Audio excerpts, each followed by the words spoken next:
Yeah, am I streaming? Am I live? Come on.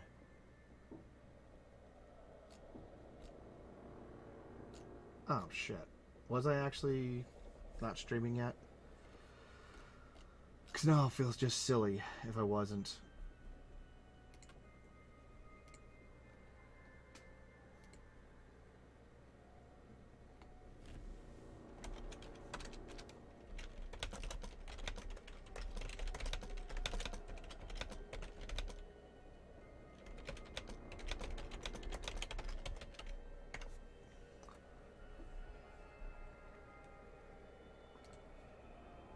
Okay, wait. This is a live chat, and now we're actually running? Okay. Damn it all. Okay.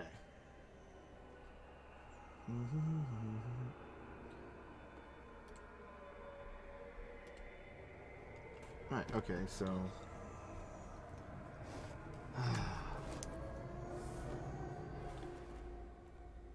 can actually...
as I... So you hear me proper yet? Yeah, and we'll see. Okay.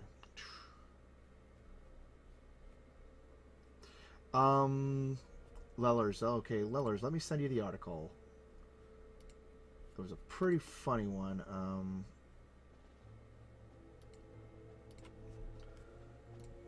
That's been circulating for the last couple of days, and I wanted to kind of dive in and chat about it, so...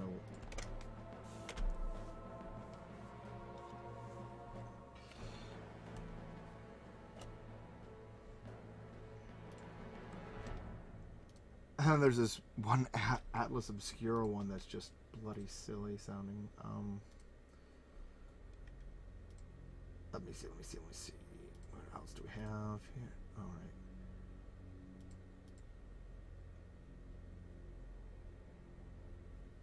Oh, did I close the Rick and Morty one? Because people are now freaking out.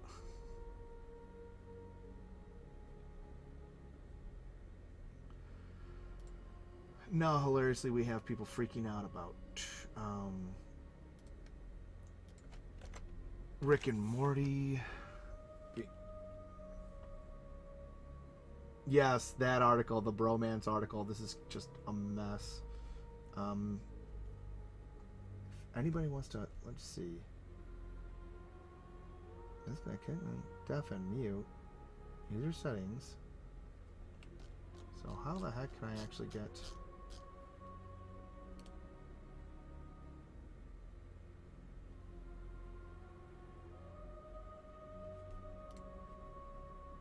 If anybody would actually like to do with a mic, would like to do the read through the Discord, as I'm still always trying to figure this damn thing out. Like Daniel Ellers, if you want to. Otherwise, I'll try to bounce from reading to drawing in a semi-awkward fashion, but.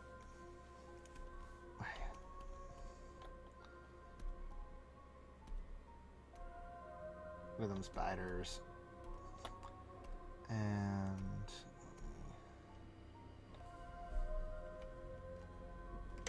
let's see, what is a green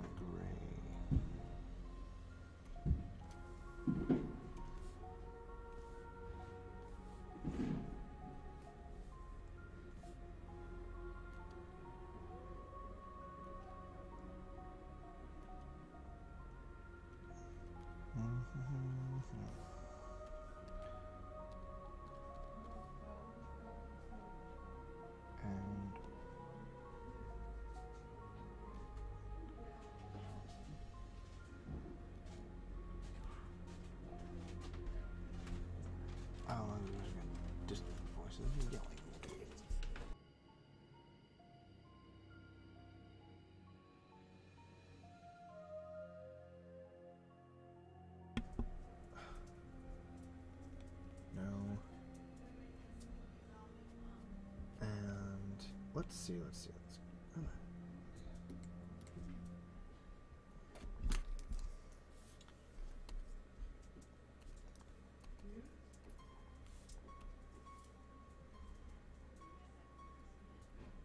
2, 3, 4, 5, 6.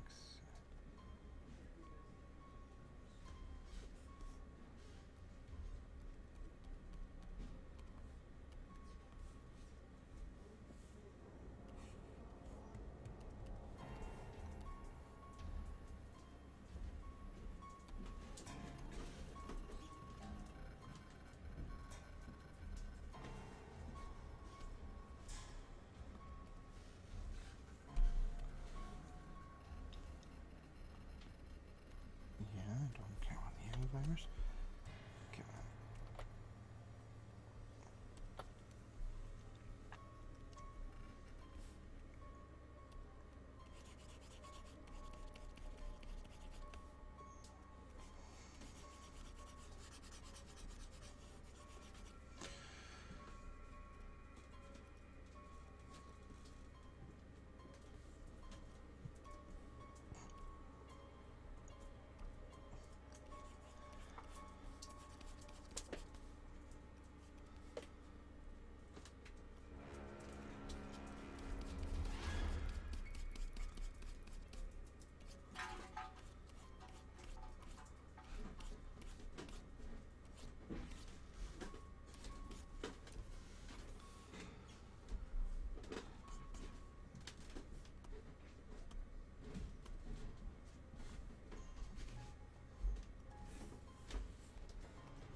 Others, Dan, would you like to give a go to actually doing the read of the article, because otherwise I'm gonna be bouncing between multiple. Oh well.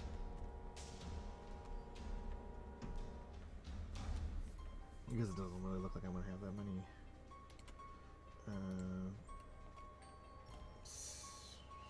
Not really. There's peak concurrent 3. Doesn't look like. I'm probably the only person watching.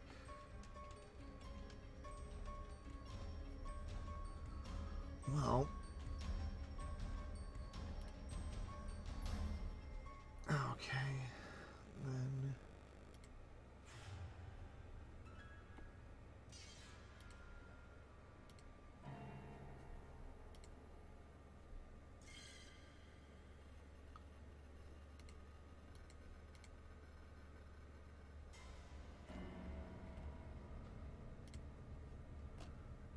Rise of the Bromance is bad for women could become genuine lifestyle relationship study. What if these quote, and then the subtitle is what happens if these romantic relationships really take off?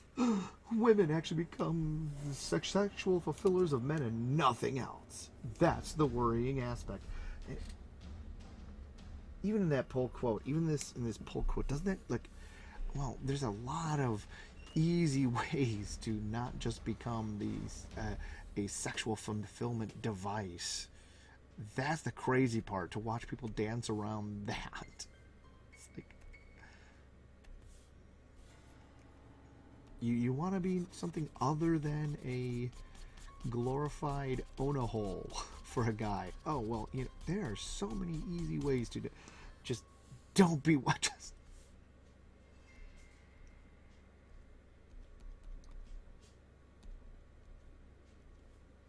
It is so funny, the amount of just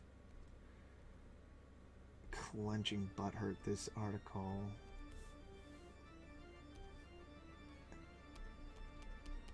is causing as it circulates. There's a photo of a couple guys, kind of like one guy's got his hand around the other guy's shoulder. They're both laughing in that bro-y way as they bro it up. A key theme for the bromance for men, stupid fucking term anyways, bromance. You can just say friendship. You know what? You can honestly just say it's like, this is what guys are like when we're actually freaking friends. the bromance term was added in recent years just to really kind of try and shame the nature of relationships of male friendship by freaking because by adding the term romance, because really it's not by adding the term bro, it's by adding the term romance, because they do understand the guys do not like romantic movies and crap. You know, they wouldn't have, if they hadn't run an entire genre of movies into the ground, they wouldn't have be attaching, you know, they wouldn't have said this for male friendship. Saying to, when they complain about guys having friends outside of their heterosexual partner relationship, that's also incredibly telling. It's one, you know, you go on the, you know, the talk shows, the Oprah show, you know, Winfrey style shows, and the narrative is always the same, that, you know, the one of those, oh, it's, and you'll see the little pseudo meme circulating. Oh, one of the signs of abuse is he's gonna keep you from having friends outside of his, you know, your relationship with him and stuff. And literally, this article starts with a complaint that is gonna start with a complaint that men have friends outside the fucking relationship. That is insane. That's an insane double standard to say that this isn't outright abuse then. That men aren't the victims of a systemic abuse from women that is fomented and justified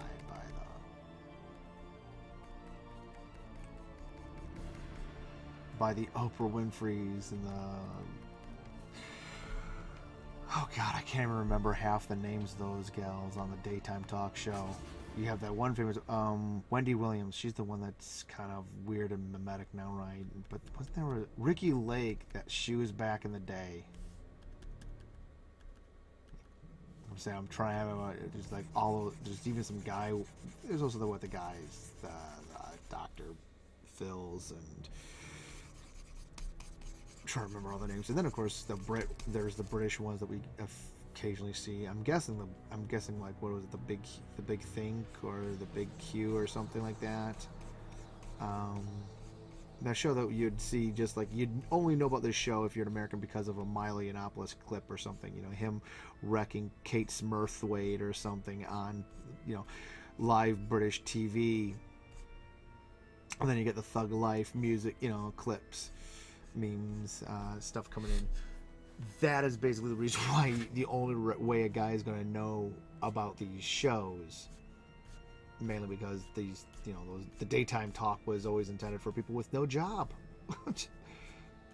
The soap opera, the daytime talk, telling women how bad they have it, telling the only people that have the luxury of just sitting at home and watching them how bad they have it. That's the funniest part.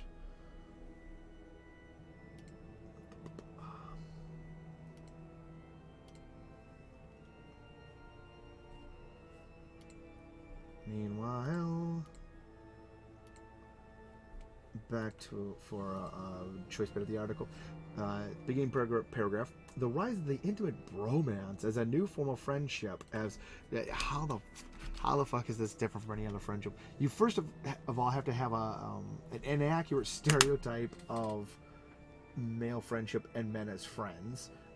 You also have to, you know, you also have to have an inaccurate and damaging stereotype of what friendship is supposed to be. when Diversity in Comics called them childless weirdos, I think they're also often friendless weirdos. That's why they're so fake.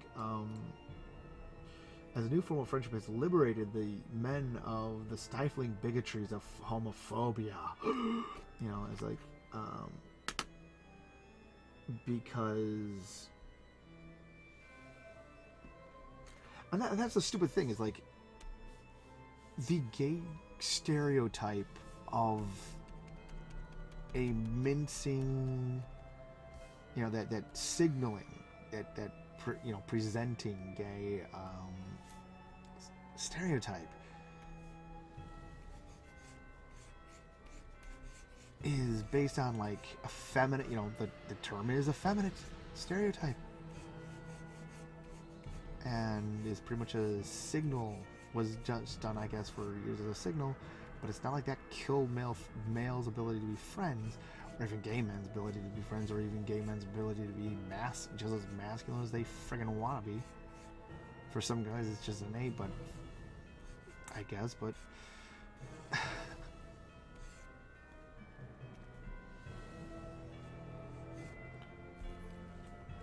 but to say that guys weren't friends on this deep level beforehand because they were afraid of being accused of being gay, that's bullshit.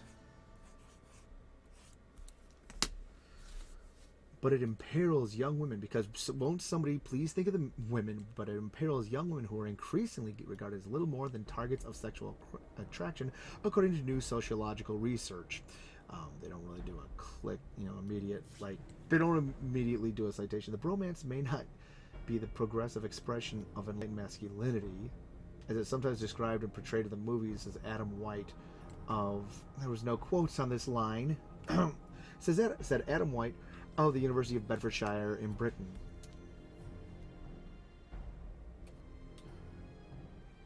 It's like, oh my god, yeah.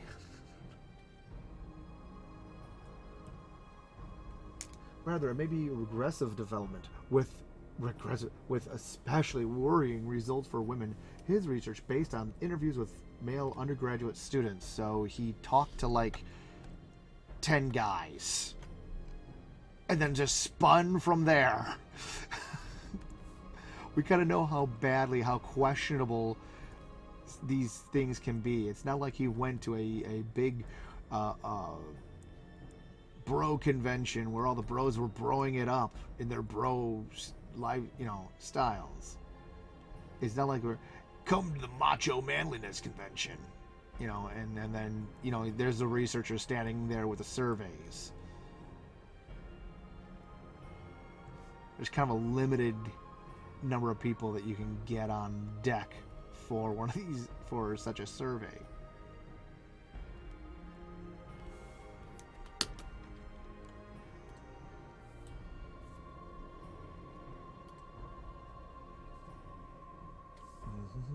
Live chat.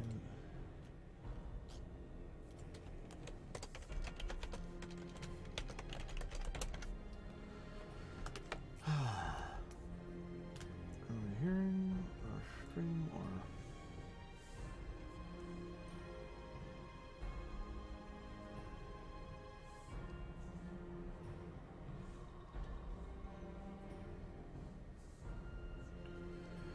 his research based on how interviews with male undergraduate students concluded that men saw their female romantic partners as judgmental and as the primary regulator's behavior.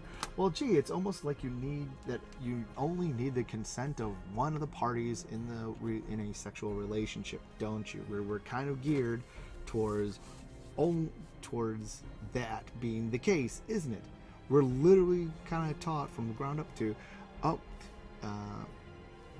her word goes, the guy's the one trying to get laid, right? So you actually end up with the so no wonder, yes, women assume the role of person to say yes, yay or nay, to whether a guy's sleeping on the couch or sleeping in his own bed that night, right? We've seen, you see enough ridiculous cases where it's his apartment, it's his house, it's his bed, and yet he's the one, when she's angry and she has her own place, he's gonna sleep on his couch or some crap, right?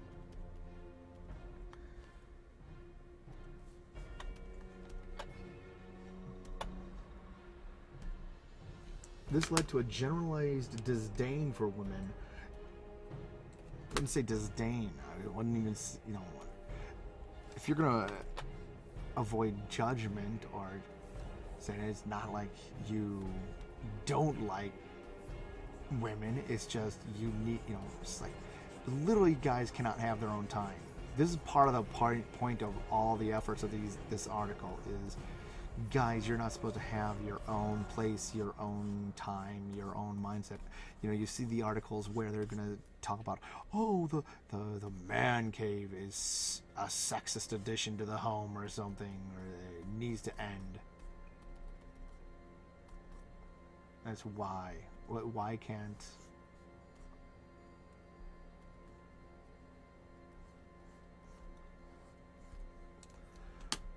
And this is also a view of romance in which men feel they are constantly posturing and self-monitoring, not only to achieve desired heterosexual sex, but to prevent relationship destruction. Well, that's a huge no shit, guy. Honestly, you could take a small sample of 10 guys, you could take a small sample of 1,000 guys, or just come to the ask one guy, you will get that fucking conclusion. It's almost like in a Western relationship, the power is in the hands of the woman. And patriarchy talk is just a bit of a bunch of wishful thinking, as women suddenly do not want any responsibility for the way that the world is.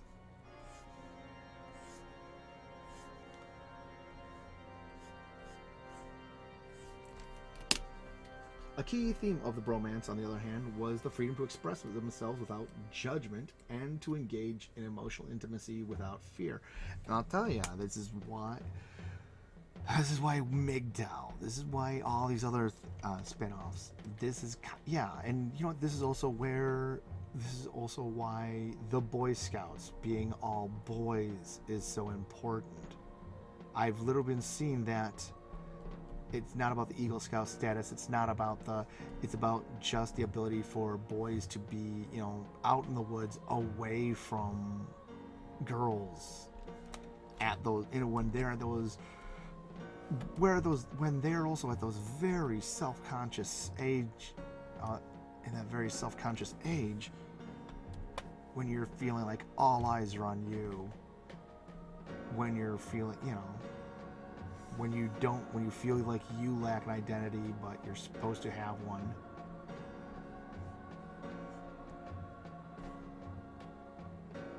And also you can see as the Boy Scouts are in decline. As the Boy Scouts are in decline over the decades, this increased pressure to effeminate in the main pop culture, this increased effeminacy and pressure on young boys to become effeminate, to become both judgmental and judged, instead of that traditional masculine, who cares what you think, I'm going to do, you know, that's toxic masculinity, to avoid caring when people are judging you. That's toxic.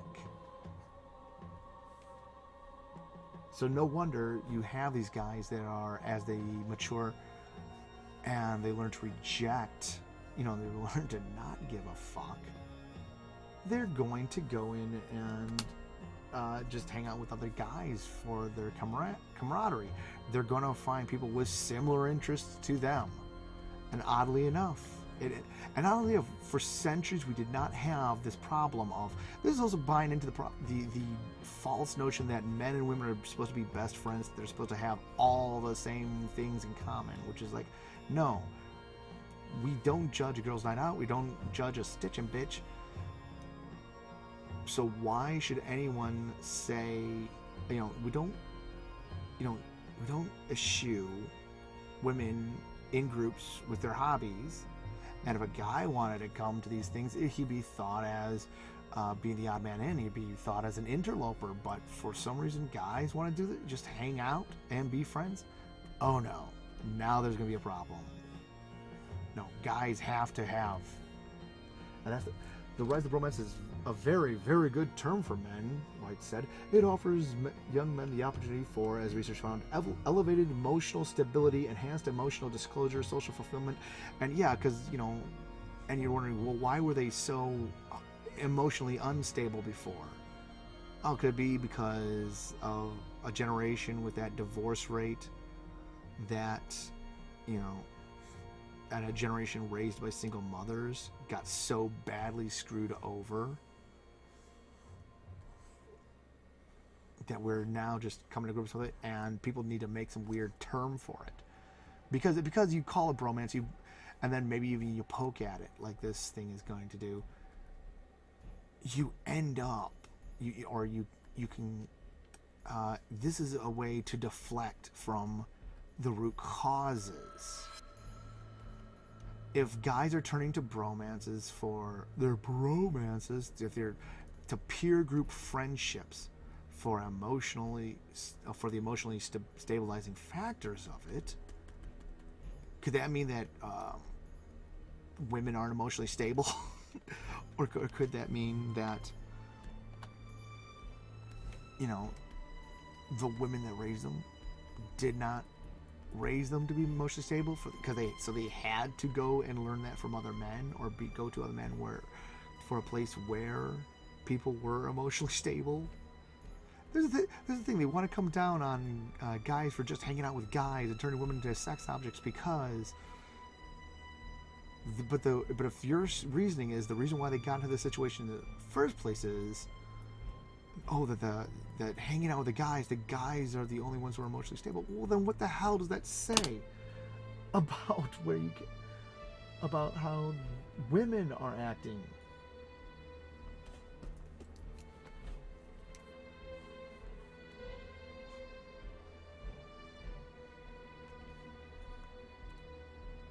Now, the key theme for the bromance, on the other hand, was the freedom to express themselves without judgment. Again, without.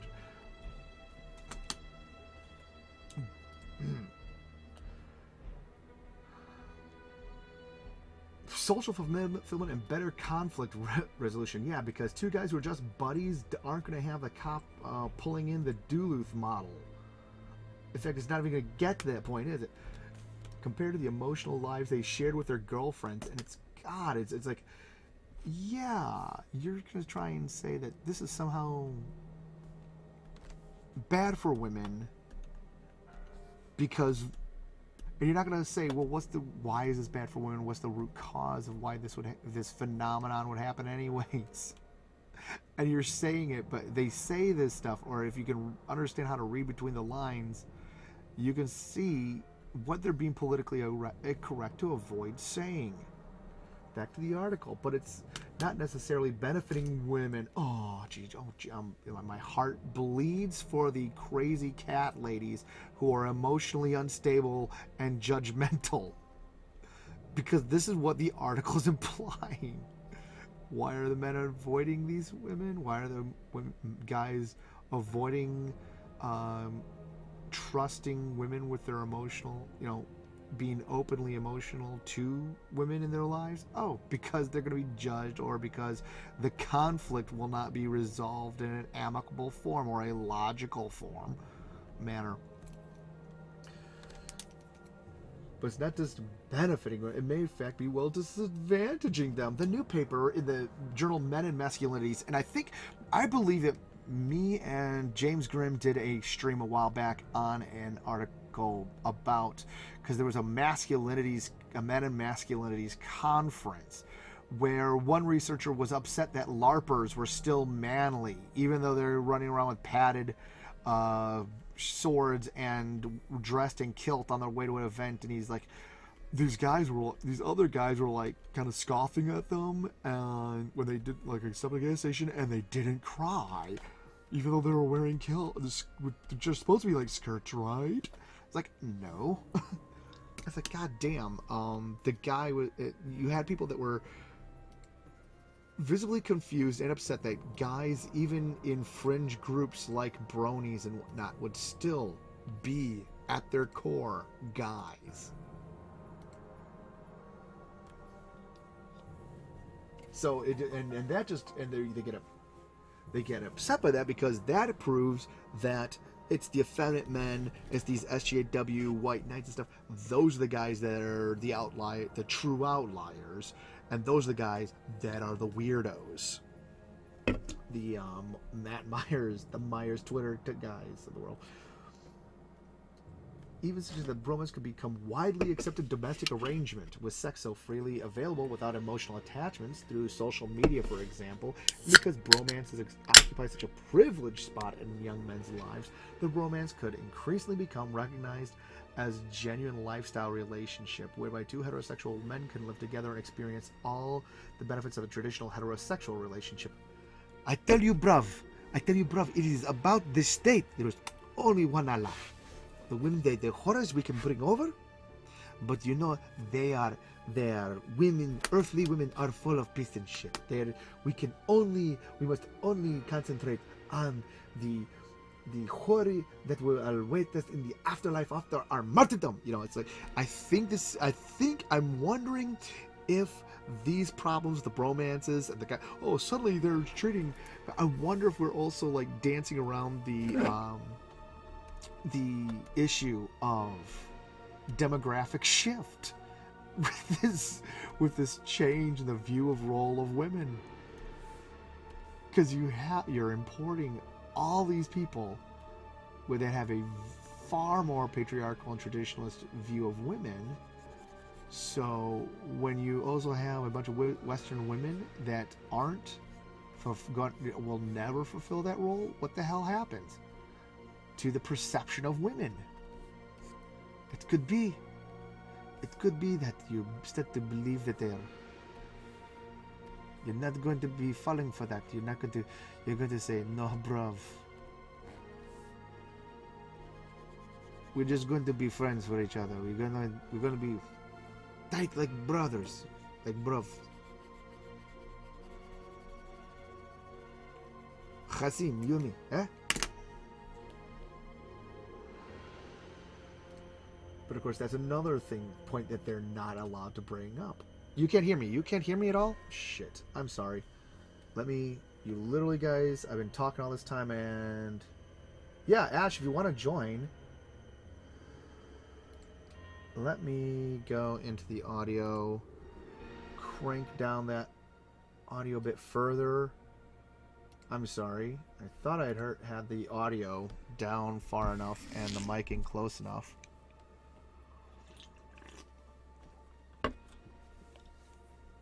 Yeah, if you can, you should be able to. If you guys want to join, if you guys actually want to, I don't know if I can hear Ash. Oh, there we go. I heard some rattling. Hey, what's going on?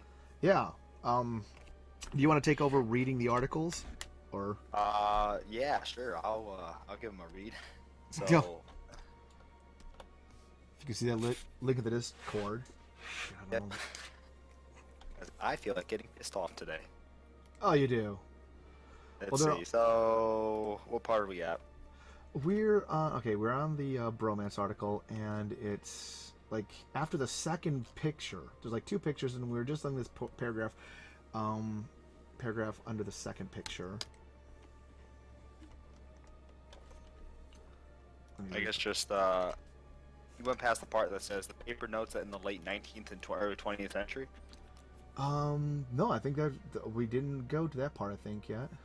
Well, let me see. What happens in 50 years? There we go. All right. Here we go.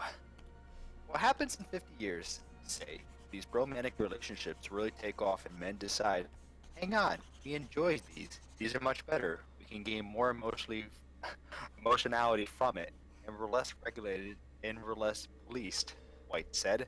Therefore, women actually just become the sexual fulfillers of men and nothing else. That's the worrying aspect. Oh, right. Okay, oh, boy. Okay, you know what? I honestly think that the cure for this is becoming the cool girl that the movie Gone Girl has that whole rant complaining about, though. So there's a catch-22. You can be less judgmental as a woman and try to be more empathetic. That's the damn thing. It's like, if these are the guys' complaints, and the complaint isn't how the hell do women. The article probably isn't going to come to the conclusion of how do women get men back. That's the annoying thing. All these articles never really try to ask that question. Well, it's just the entire paragraph I just read absolutely reeks of possessiveness. It's essentially this possessive mentality of control. It's just I don't want. It's trust issues. That's basically what it comes down to. Yeah. You know, it's these women that don't have trust in their boyfriends, and they just act like as if every time they go out, it's essentially them going out to find better partners or better people to be with. That is not them. And that's either based on projection or it's based on previous example that are not that what I call the pre-sexual imprinting. Because before you're even in before a child even has knowledge of understanding of sexual relationships, in that very Freudian sense, they're going to have a understanding of relationships. This brings us back to single mothers. Because if you're a young woman who watched dad run out because your mom couldn't bother to pick a mate, your dad was just some guy that she picked up at the bar or some crap, or she drove him away because she was hypergamous herself or whatever reason, because she was a strong independent woman who didn't need no man. Well, then a young girl is going to grow up with that paranoia about men. Oh, they're going to leave. If they go out at night, that means they're planning to leave. Yeah, it's really promoting bad behaviors with that. And as I'm kind of reading up a little bit more of this article, it brings up even more. So let's see what the next one says. Yes. The key historical context of the Bromance is the recent decline in homophobia. The paper argues, we contend that male preference for emotionality between other men rather than women has come about due to a significant cultural shift in the structure of masculinity, reads the paper. Oh. Well, it's also all throughout the 60s, all throughout the 70s, there was a war on male-only spaces that were heterosexual. And this is kind of funny. Turd Flinging Monkey makes this point that MRAs get, male gay rights activists get more done for men's rights than the actual straight MRAs can. Because they can change up how they can play within the progressive stack. So it's harder to fight them. And the thing is, if we're talking about a society becoming less homophobic, then we also we gotta have, gays should be able to get out together. These guys should be able to get together in their own spaces. The thing is all throughout history until like the feminism's war on men, second wave feminism outright war on men in the 60s and 70s, we used to have gentlemen's club. The Grand Poobah of the Water Buffalo Lodge, that only exists as a frickin' long remembered joke, in the Flintstones. Yeah. But by that point, the identity and everything of male dominance was essentially getting mocked. Yeah. But even then, it was like most of these guys' clubs were just this bromance space. But you called yourself maybe the Lions Club or you might have been the add masculine name here club. Yeah. Basically. Sorry, I'm just reading the Elk Lodge, all these different organizations. You have in the Red Green Show, you have like a pair in the 90s. You had this parody of one Possum, like the Possum Lodge, but the whole thing, the idea was, and this is another thing. We've have this argument. We have the answer to these arguments before, but people refuse to accept them. And one of them is like late in the game, as the Red Green Show increased in popularity, there was discussion on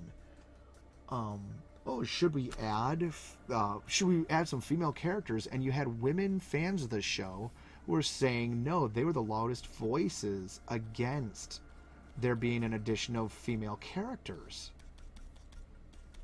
because they, this is the CBC is still trying to do this with PBS, but because the women's complaint was, if you introduced the women into the Possum Lake, you would suddenly have the guys less free to be as wacky as they are in their projects on that show, and that was what made the comedy work. It was because it was and it was kind of an honest look of this is what the guys are like when you're not around, or more importantly when they go away from you. And it's so benign. The entire show was so benign.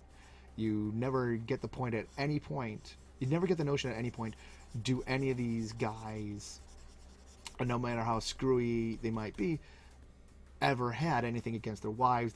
That's the one that they loved and they were coming home to.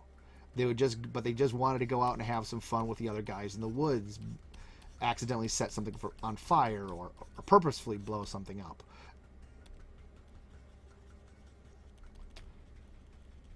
Oh, that's definitely a lot right there, man.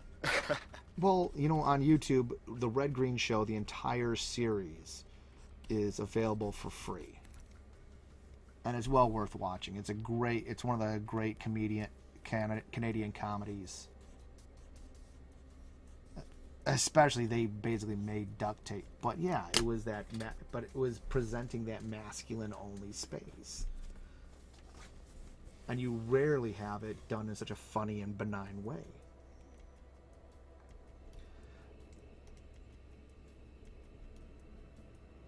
But the bromance could increasingly become recognized as a genuine lifestyle relationship with... Okay, no, wait, where were we? But where That were was, I can keep Oh, yeah. reading. Right. But I'm at the quote that just, this quote is amazing. Okay. It's like having a girlfriend, but then not a girlfriend.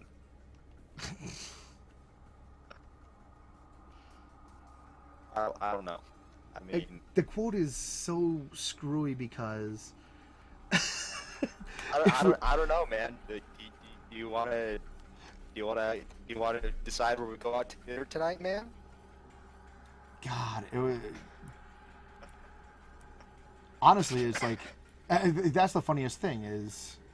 I think two guys... I mean, it's almost always going to be just junk food with a lot of meat. Almost always. Unless they were on the way to, Like a festival or something up like that, for sure. I can definitely tell you some time of what it's like out here. And I'm just laughing, thinking about... this is really funny, thinking about, like, that cliched argument of where do you want to eat? Most guys, by the time they're getting hungry, start to have a real defined idea of what they'd want to eat.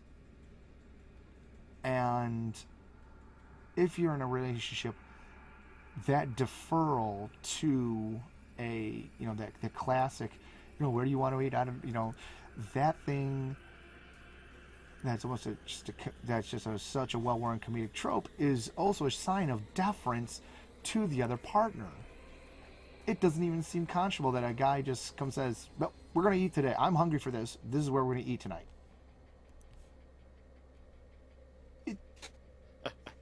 Anybody trying to even posit that, to portray that in a fictional situation, the audience, the other characters, and as a stand-in for the audience, would come down on that guy so hard. It's just petty. Yeah. It's just petty. It wastes time. There's no point to it.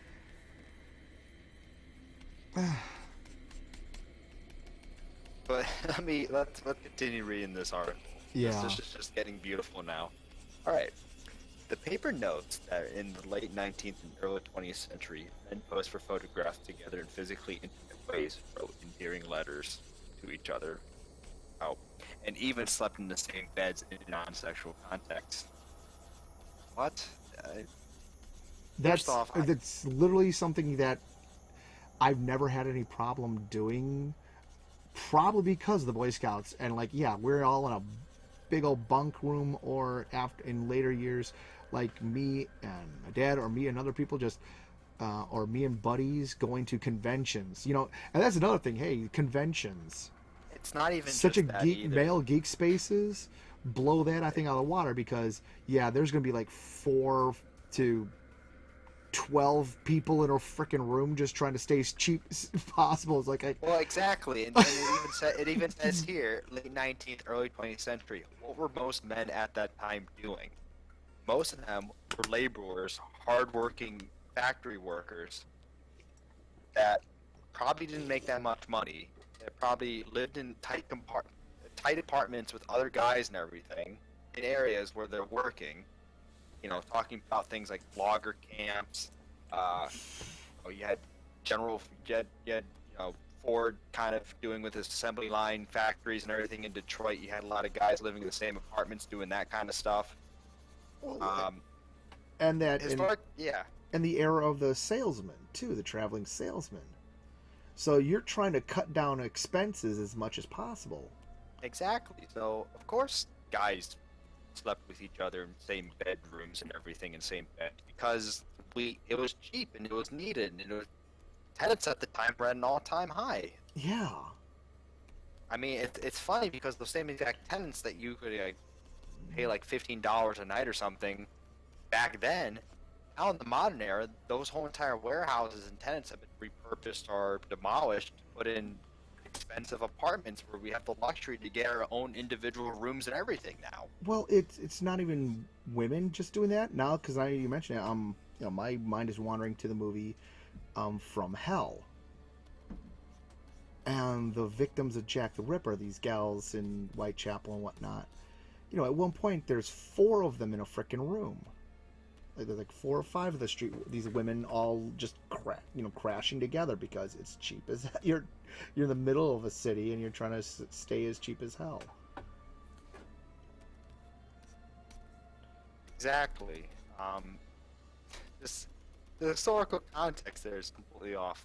Let's see what else the rest of the article says. But the increasing social visibility of homosexuality led to a climate of hysteria and stigma. To prove that we were not gay, we acted hyper-masculine, White said. Boy, there's one of those things where you need a citation needed. This is the funny thing. Okay, as a result, men began to distance themselves away from each other emotionally. The paper quotes one scholar to the effect that men have not known what it means to make love and care for a friend without the shadow of some guilt and fear of peer ridicule.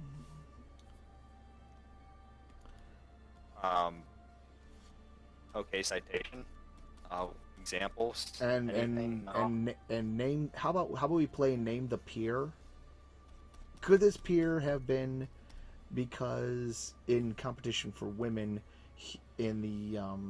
at the time he's trying to be as masculine as possible to project an image of of what women want above all else.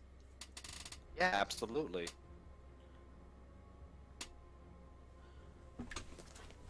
But as the internet came and really the price of pussy decreased, what you see is a devaluation, right? So now the shoe's on the other foot. It's the buyer's market, not the seller's. And I think that's also why these guys are looking for more relaxing relationships with their buddies. Because I think it's just kind of demeaning too, honestly. Kind of just discredits a lot of the relationships guys have developed in life. It's a trivial factor of sexuality. Like, I can't have a relationship with a friend that I hold dear to my heart because, whatever. That wasn't the case. You still had healthy relationships with men. But it's to this point now where it's just everything's about sex, everything's about sexuality. It's just seen as just this whole thing where it's just, you can't have this relationship with the guy because it's sexuality. Like, no, that's not what it is at all. Well, I think it's much deeper than that too. Well, I also am beginning to think that another part of the problem is that we began to, with the increase of homosexuality, though, visibility of homosexuality, it was very much, and in addition to this was, there's a conflation between intimacy, friendship, and sexuality. And that was another thing that was a blurring line, because that came about mostly because of the era of the sexual revolution, where it's like, well, you can just bone anybody, you can do key parties and wife swapping and stuff. That started when they introduced birth control. Yeah. And then it just became this huge thing where it's like, oh, well, now we can do everything because we don't have If to worry people are about children intimate, now. if people are intimate, they must be having sex. Intimacy is way more than just physical contact. Oh, that's what a lot of people don't understand and realize. Yeah, and a lot of And people are lose. A lot of people lost that also about the same time that we started directly. We also started inappropriately sexualizing children. oh, and that's a whole So that is a whole can of worms a right there, man. lot of That this is a stuff started whole. kind of tying itself together and getting tangled up and tying itself together with a nice little bow. Honestly. Oh, I know. That is another can of worms right there. We'll definitely chat about that some other time. Yeah. Let us continue because Exactly. I gotta push through this. Yeah. Let's see. But men shared almost nothing. Okay. But men almost man, tongue twister day. Men shared almost nothing of their emotional life and only knew they were friends and participated in activities together. That's doing activities together. Naturally, you're gonna know each other's emotional life through the activities you have together. Yeah. That It's you just basically answered your own dilemma right there. that part of that male bonding, that important was often through the activity would make it. This is the kind of crazy thing is like, isn't it in the psychology to, isn't the psychologist when they're doing with kids, they'll have the toys set out there. Oddly enough, oddly enough though, they just expect adults to just lay down there and just start talking. But also Yeah. on the flip side, it's there's so many kind of like just girls activities and stuff that they're supposed to be able to chat and whatever about, and no expectations. But even there, so many of these are bent around, even if it's just a recreational activity, an activity of some sort. It's confusing the way that we have, because like earlier I mentioned like these popularity of stitching bitches, or you have these different wine and freaking painting nights and whatever, these painting parties, or even various volunteering groups, quote unquote, just an excuse to get out of the house, do something, meet with friends. But also when you're with these friends, with these networks of friends, you're going to actually be, in theory, just chatting about your life and your day and sharing. For Yeah, just some which everyone does. So I don't understand this paragraph at all. It's contradicting itself within the first couple of words it puts down after the second half. yeah, it's like there's this bizarre assumption that you can only be.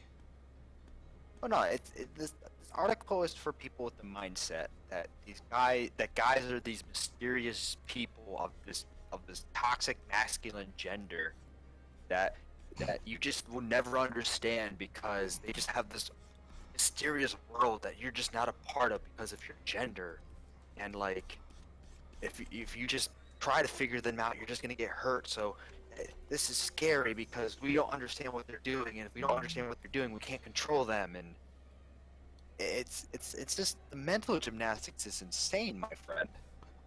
Oh, it's also is like the only person you're supposed to be sharing your emotional state to is your psychologist or something.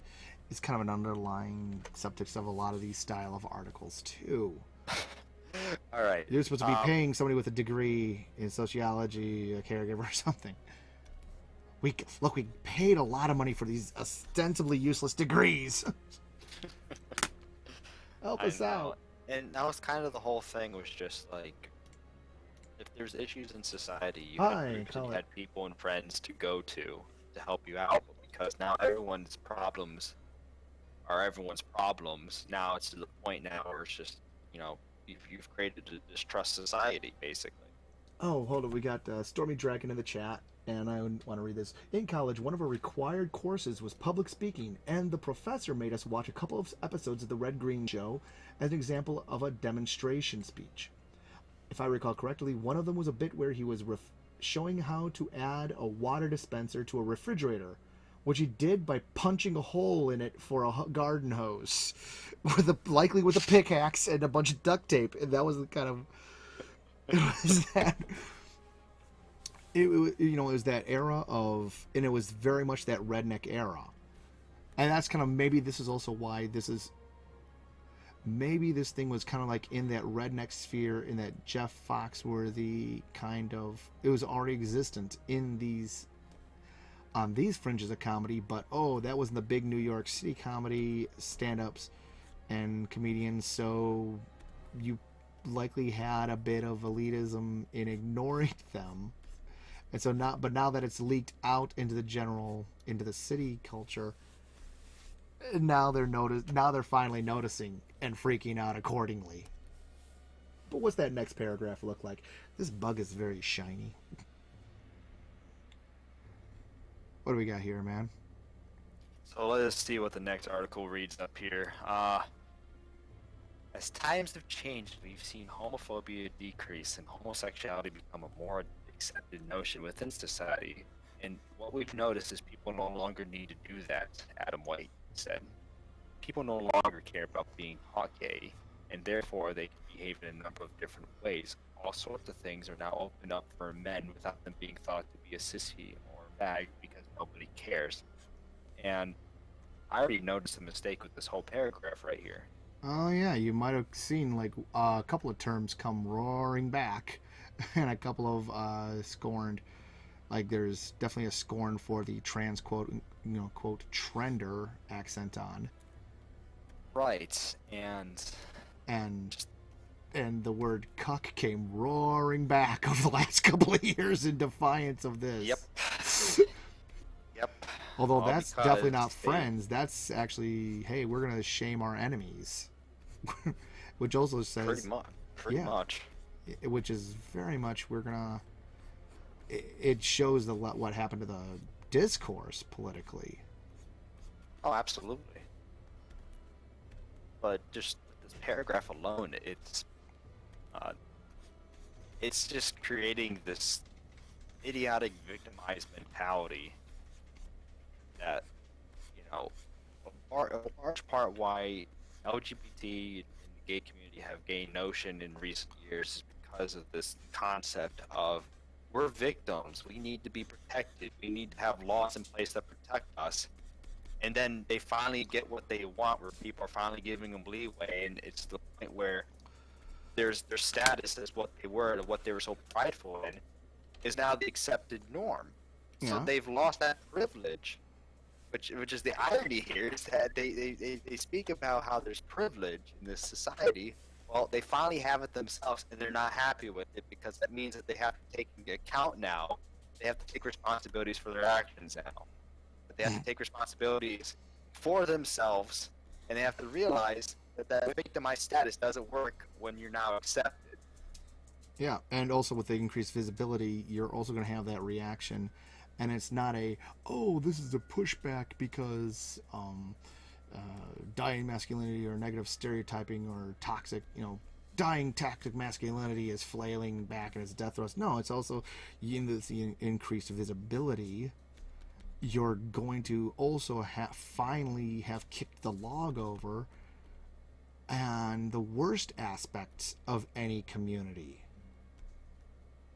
So, pos my neg hole, that's going to become, we're going to find out the general John Q. public, which did not know, is going to find out about the bug chasing community, is going to find, and they're going to find out about the drug abuse, the poppers, the, what have you. And they're also going to react when Right.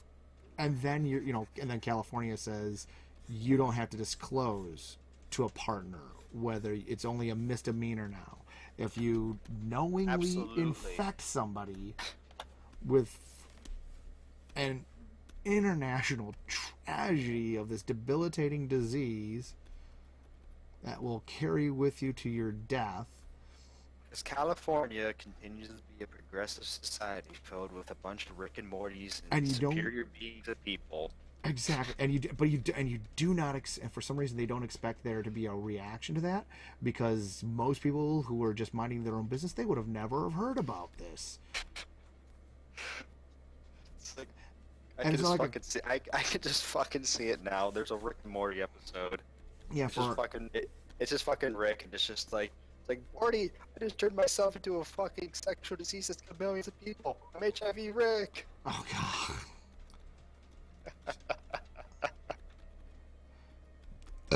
Now take me over to the Turkish bath and yeah. Oh god. I'm gonna coach and enrich everyone from Morty. Jeez. Hell yeah, that's fucked up. It's gonna happen. It's just the whole. It's just fucking crazy. But that's the thing that's going on with this hilarity is that you finally get this visibility, but it's now opening up all the secrets that came with this community of people that not a lot of people knew about. Yeah, And and like other things, it's like you're also, but then that's what happens to everything. Like, you know, you have the Hollywood stereotype geek versus how many geeks are saying that isn't me at all. The furry community, look how that initially got like, but with the increased visibility comes this this oh damn it, this confusion over the root. And that sort of thing. Same shit happened with so many fandoms recently. It's, I mean, we're at a point where fandoms are just at a point now where they expand out so quickly and so just because of access to the internet and social media now that what once took years to naturally grow into a fandom now takes no more than like a mere few months.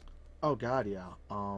We have the Szechuan sauce disaster of 2017 to indicate the power of memetics and the negative impact thereof. That entire fandom is essentially just like a bunch of fucking children learning about nihilism for the first time, so they just have this mentality where they just feel, oh, I can do whatever I want because nothing in life matters. Haha. It's okay. I don't need to take responsibility for my actions. I don't need to take responsibility for my thoughts because nothing matters. Hoo-hoo. Lubba lubba dub dub. Exactly. Listen, Morty. Listen, we're going. It's a purge planet, Morty. Just join in. Exactly. Fucking exactly. And anyway, going back to it, it's just it's visibility, and you know, it's just. It's the kicking over the log factor. But back to the article. Let's.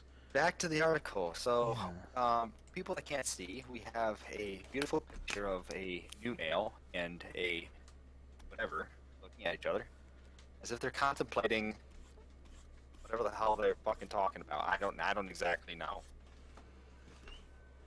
The downfall of the West. This is maybe this is the reason why the Bromance they're whispering intimately in the night to each other. Dude, we've got to save Western civilization. The barbarians are at the gate, and we will fall like Rome. I never thought this in my teens, but I can see the patterns emerging after reading Plato. No, what was that? I can't remember the Tacitus or whatever with the histories. It's like, yeah, this is why we're suddenly, maybe this is bad. Maybe the bromance stuff is bad. And they're going to try and couch it for women because, wait, we might be accidentally allowing revolutionaries to radicalize themselves just by hanging out and talking about their feelings. And you know, you read like that. We can't have them becoming men's rights activists. Or MGTOWs. We can't.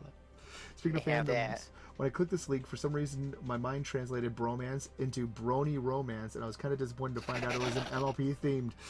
That is just shooting the bird. Brony romance, dude. We could talk about why my go-to comment about why bronies became such a thing was you had such awful representations of women. This was the era. I mean. The general mainstream women on display. I know why. I know We're- why the Brony fandom became such a big thing. well, here's my thing. Here's my hot take. The mainstream women we're still very much in the Sex in the City, and what was it, Girls and stuff. So yeah, it was just Lena Dunham, and you look at the way the women act in generalized mainstream media at the time that My Little Pony and how they're portrayed versus how the girls in My Little Pony are portrayed, the various ponies. And it's because women were becoming bad at being friends to each other and to men, and were not actually positive portrayals that men would like to see in a woman. Well, yeah, because modern women are just completely shot, man. It's everything about it is just the culture of selfishness, everything up like that, and it's just crazy. And you had a show, that showed very traditionalist personalities for women, that they were not ashamed of it, that they completely embraced who they were, and were able to solve problems simply by being honest with themselves and working together through their differences, something that most modern women can't even aspire to. And ironically, the Brony fandom, despite all the crazy rainbow hair colored crazies that exist in that whole fandom, ironically had very pro traditionalist views going on. Yeah. That it showed these traditionalist women with their traditionalist personalities and everything, completely turning the heads of anything. Like, Rarity is a complete mockery to most women because he actually embraces her femininity. And you had Applejack and Fluttershy and Rainbow Dash and everything like that completely embraced the roles and were okay with it, and they were comfortable in their own shoes. Meanwhile, you had a lot of people who were fans of the show that did everything but were comfortable in their shoes because they lived in a society that actively told them that the personalities that were on the show were bad and things that should not be seen as something to be promoted. Yeah. When you talk about everybody's virtues, you have Applejack, best waifu. Still, honesty is her specialty, and she's hardworking, and you have Fluttershy, who is always adapting little pets and whatever, is that very mothering personality aspect to her. Oh yeah. But back to the article. Back to the article. Yes, let's go on for hours with this. Exactly. That's the thing. It's a great thing about this. I can stream a stupid article like this for a while, just discussing and spinning off the conversation. It's just because everything about this article is just wrong. I could cite every single one of these comments and have evidence to back up what I'm saying is true. Oh, it's okay. Okay, next paragraph. It was in this modern climate that romance emerged. First as a movie genre, a mix of the buddy movie and romantic comedy. Jonah Hill, Seth Rogen, James Franco, Michael have all famously played the... And we barely talk about any of these guys and their work anymore, don't we? Yes, because when I think Bromance, I think of fucking Jonah Hill. Fucking weed bro, 420. Yo, I'm gonna show my dick to fucking Trump's family. Yeah, what the hell? Who the fuck has James Franco been in anything? I honestly, I think I've watched Michael Cera in some movies. I can't remember offhand which ones. Michael Cera, the only thing I can think Michael Cera recently was the Scott Pilgrim movie. Oh yeah, that's the Juno. only. Okay, I never saw Juno. Juno was fucking hilarious. I literally never saw Juno. I saw Scott Pilgrim once. That was okay, yeah. Which I blame fucking Juno was the big reason why shows like 16 and Pregnant became such a popular thing, because the movie portrayed girls as teenagers getting pregnant, and it popularized the idea that, hey, this is okay, if they made it through, we can do it too. Yeah, these fictional characters where this didn't happen in real life, it didn't work out like this in real life, but oh my gosh, you can too. Oh, I know. Don't you want to be like your girlfriend? I heard she was 15, she got her first boy. What's up with Ew. God fucking damn it, guys. Come on. Alright, so just keep going on because Yes, please. This fucking is terrible list of actors. They all suck. The um cultural adoption of the Bromance story represents an increased recognition that young men are permitted to have more diverse and homosocial. They just come up with homosocial masculine identities. The paper reads. Yes, because guys like doing guy stuff. News at 11. So today's light describes that university residences are full of young men cuddling and expressing emotional intimacies.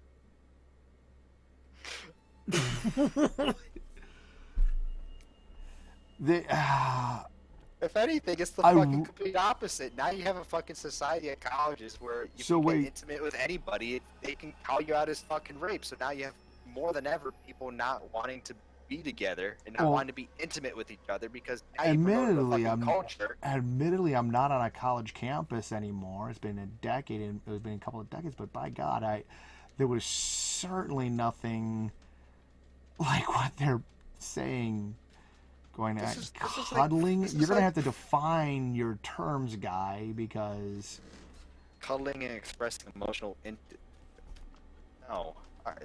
talking about your feelings is It's one. completely wrong. It's completely wrong. Colleges don't do this anymore. They never even did it to begin with.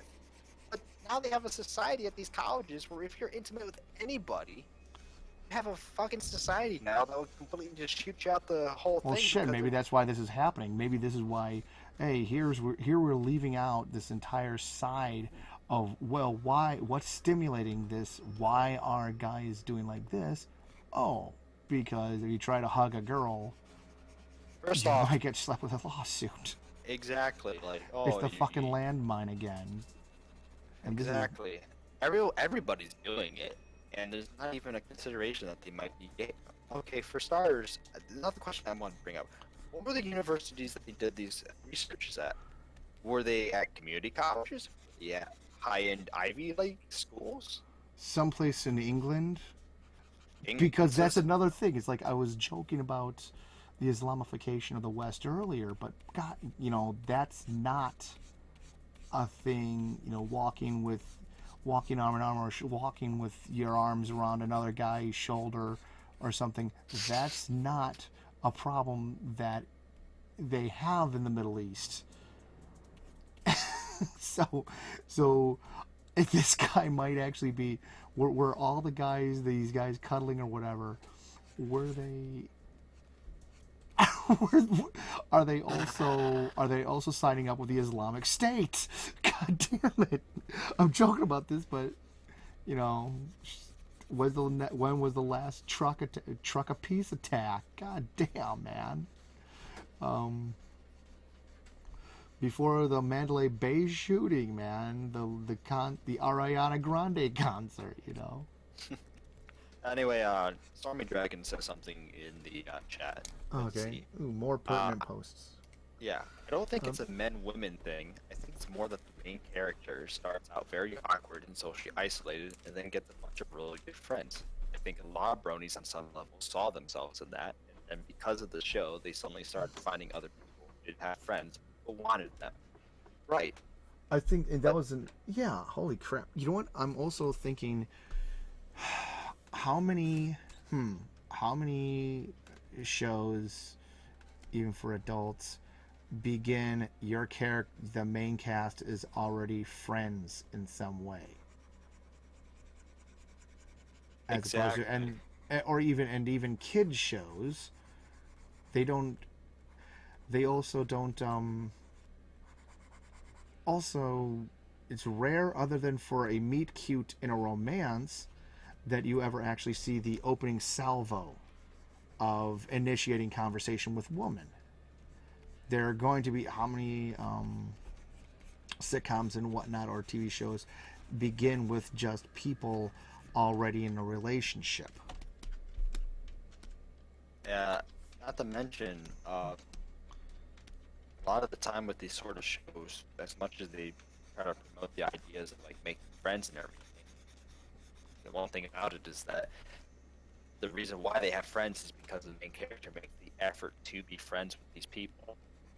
And the problem is that you have a lot of people that don't want to put the effort in making friends, and that they feel there's this assumption that, oh, friends should just come up to me because I'm a nice guy. I'm super smart. I know tons of cool things. I know trivia questions. I know bits of wit and everything. And my social interactions with people is essentially social media and what's the popular memes of the day. And and I should also I think automatically have how a much bunch of that is friends. thing as people's what is it? There was a horror movie, Unfriended, that just got released too. Was about Unfriended, or whatever that it's called.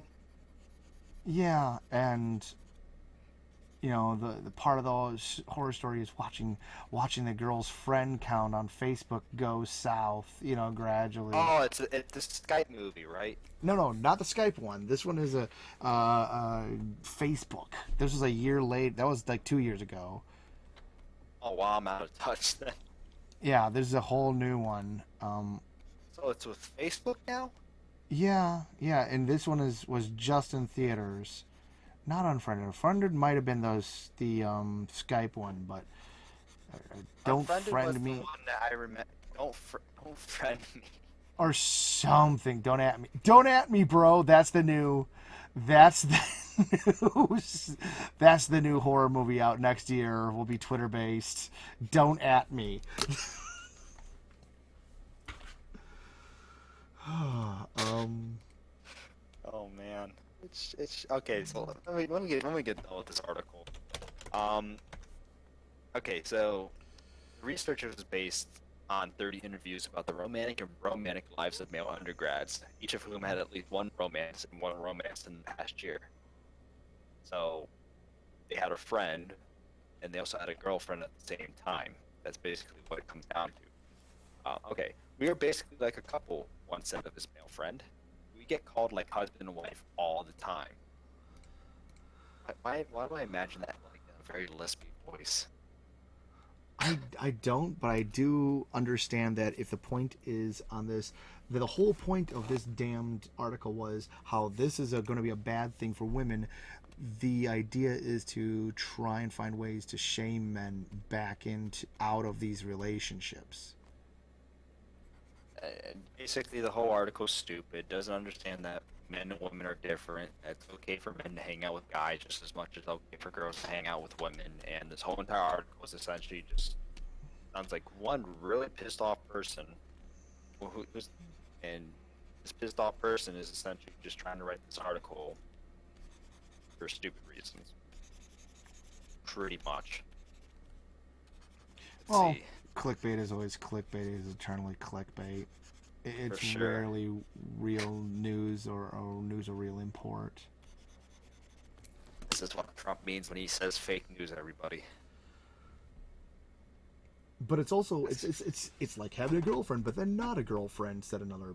Beyond the needs for sex, we found that for this cohort of men, bromances performed a very similar, often superior function to romances. It included, and all this stuff this should be the playbook on women on getting a permanent relationship. Really, you know, there should be seeds in here if you can infer that. Yeah, in this article by Joseph Breen, you know, of what are guys going, why are guys hanging out with other guys for these relationships? Look at, well, here's the laundry list of things that they're not getting from women. And there's no, hey, woman up. It's going to be a man up and Well, yeah, reject this stuff instead of a woman up and start giving men what they want. If you but want you have something. to remember the type of people with the mindset that read this article. Childless think- weirdos. Exactly. Is These diversity people in that think- comic? Yeah, it's diversity in comics is childless weirdos, as he puts it. It's diversity for the physical, not for the intellectual. That's basically what people want these days. Mm-hmm. They don't care about intellectual diversity. They don't care about anything like that. It's just you're now trivialized down to whatever's between your legs and what's your color of your skin. Woohoo! Oh God, there's a related article. The diversity VP or whatever from What company? On the difference of the diversity one, you just reminded me of this funny article I read today of why millennials are making you sick. Oh God, yeah, there it is. Apple's diversity VP apologizes for a controversial statement at Summit this week. Let me put in the. Oh yeah, let me read this. This is a Let me read hilarious this. one. I just posted it to the Discord. Ooh. Apple's diversity VP apologizes for a controversial statement at Summit this week. So, let's read as we get a very culturally significant photo. Oh man, how much you want to bet? Anyway, let's move on here. You could scoff her hire. Well, I mean, you could say she's a diversity hire, but she's literally in charge of a department for diversity. That's beneath me. I'm gonna take the high road. Okay. For this one. Let's see. Apple's VP of Inclusion and Diversity, Eunice Young Smith, made an appearance this week at the One Young Adult World Summit in Colombia and caught fire for some of the statements she made, according to TechCrunch. However, the Apple executive has apologized to employees for her choice of words. What did she say? At the event this week, Smith was explaining how Apple focuses on diversity and commented that there would be 12 white, blue-eyed, blonde men in a room who are still diverse. Diversity is the human experience, the Apple executive said. I get a little bit frustrated when diversity, or the term diversity, is tagged to the people of color, or the women, or the LGBT. There can be 12 white, blue-eyed, blonde men in a room, and they're going to be diverse too, because they're going to bring a different life experience and life perspective to the conversation. Art. This is what she was forced to apologize for saying. You mean for saying that because of what region you're born in, because of how your parents or what baggage they had, that's going to change who you are on mentally and give you a different worldview. Because you know, it's not just the color of your skin or what's between your legs. Can we just be honest here that? Can we just be honest? She said something that's completely rational and based, and it's like, and she's forced to be apologized. No, because it's not politically correct. Don't you get it? How dare there be 12 blonde men in a room? You're a strong black woman. We expected better of you than to say something about white men being able to be diverse. It's like, holy Christ.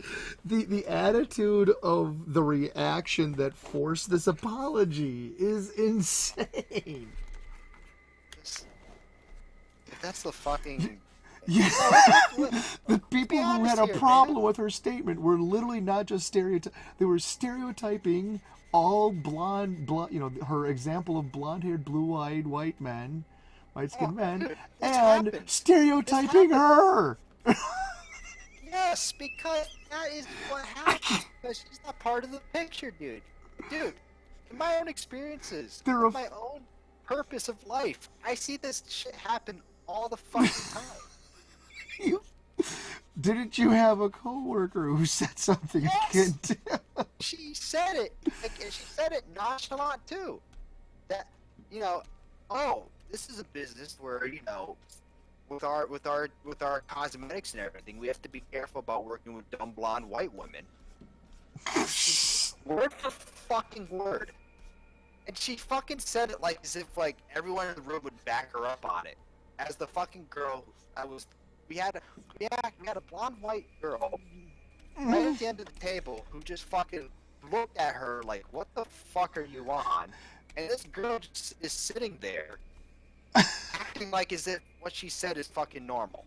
Like everyone at the fucking table is just gonna support her. Like, oh, but I'm politically correct.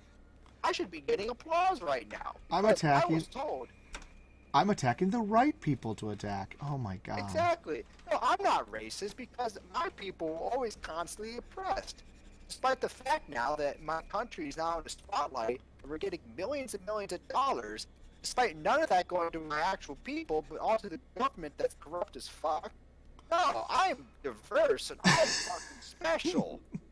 Let's not talk about how fucking India and everything like that is taking millions of fucking funding from the United States and everything to go towards its own corrupt government and everything, leaving most of the people stranded and everything. Even when the government actually ends up trying to help its own people, the people actively toss away the help and everything for their own backwards traditions. Now, let's talk about the fucking thing where India donated millions of dollars of actually installing public loos in the cities, and then they end up tossing away the loos, or actually converting the loos into fucking shrines because they don't believe in the toilets. God. But let's go back to this thing. In her apology,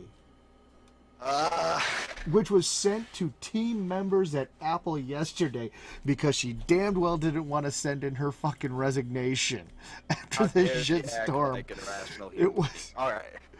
So, in her apology, which was sent to team members at Apple yesterday, Smith explained that she understands why some were offended by her statement and attempted to clarify what she meant. What did you try to say, Smith?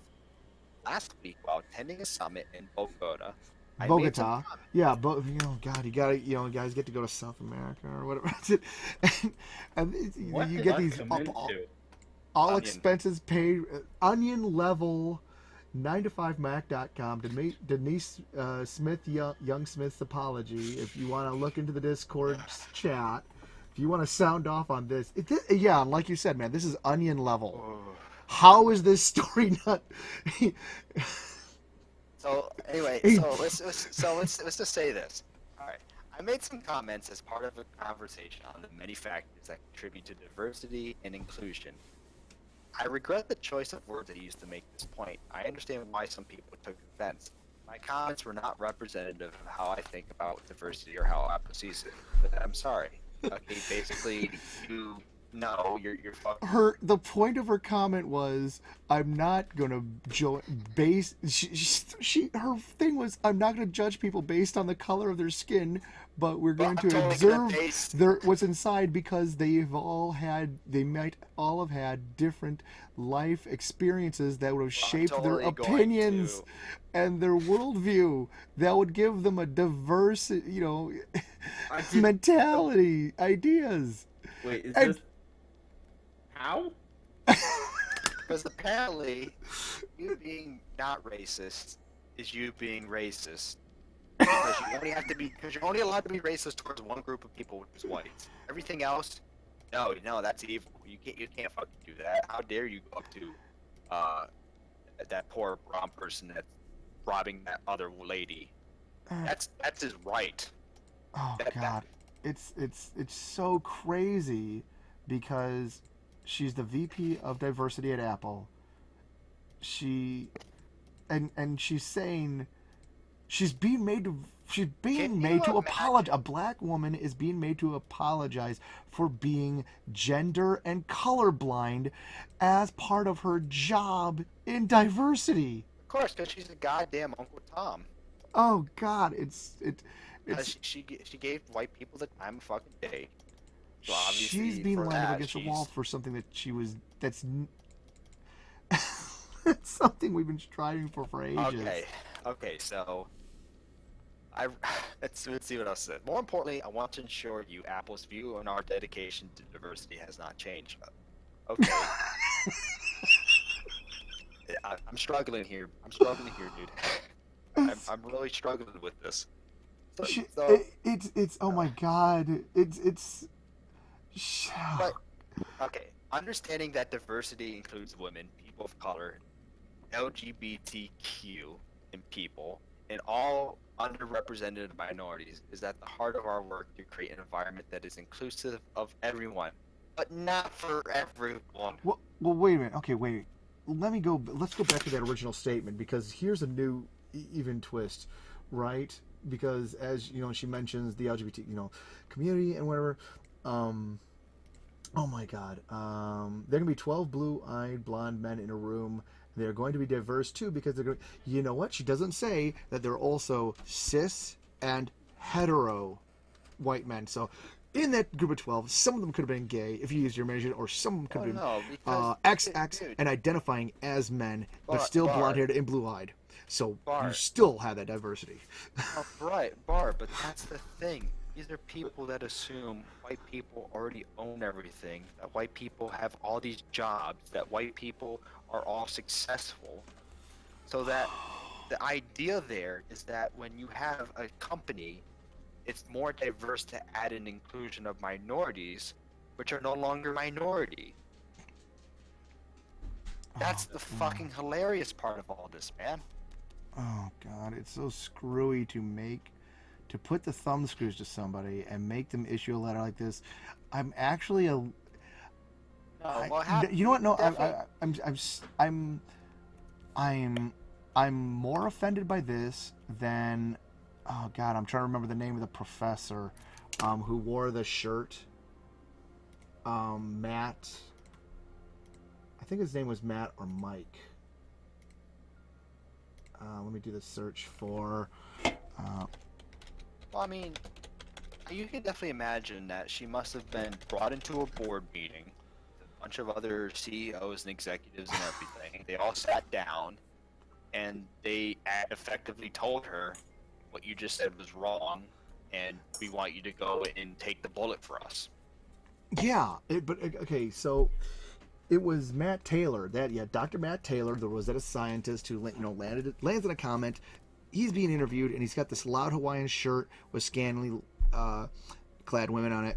And I can understand how people on both sides of the political aisle might be prudish enough to be offended by leather-clad sci-fi women on his shirt that he's then forced into a tearful apology. And here we have a similar situation, but it's not even because she was wearing, she said something obnoxious, or she said something, that or might have been perceived as obnoxious or something. Like, Matt, I can understand where you could be upset if you're even in the right wing of, wow, these scantily women, harump, harump, harump, how dare they, this shirt, I'm my Christian sensibilities.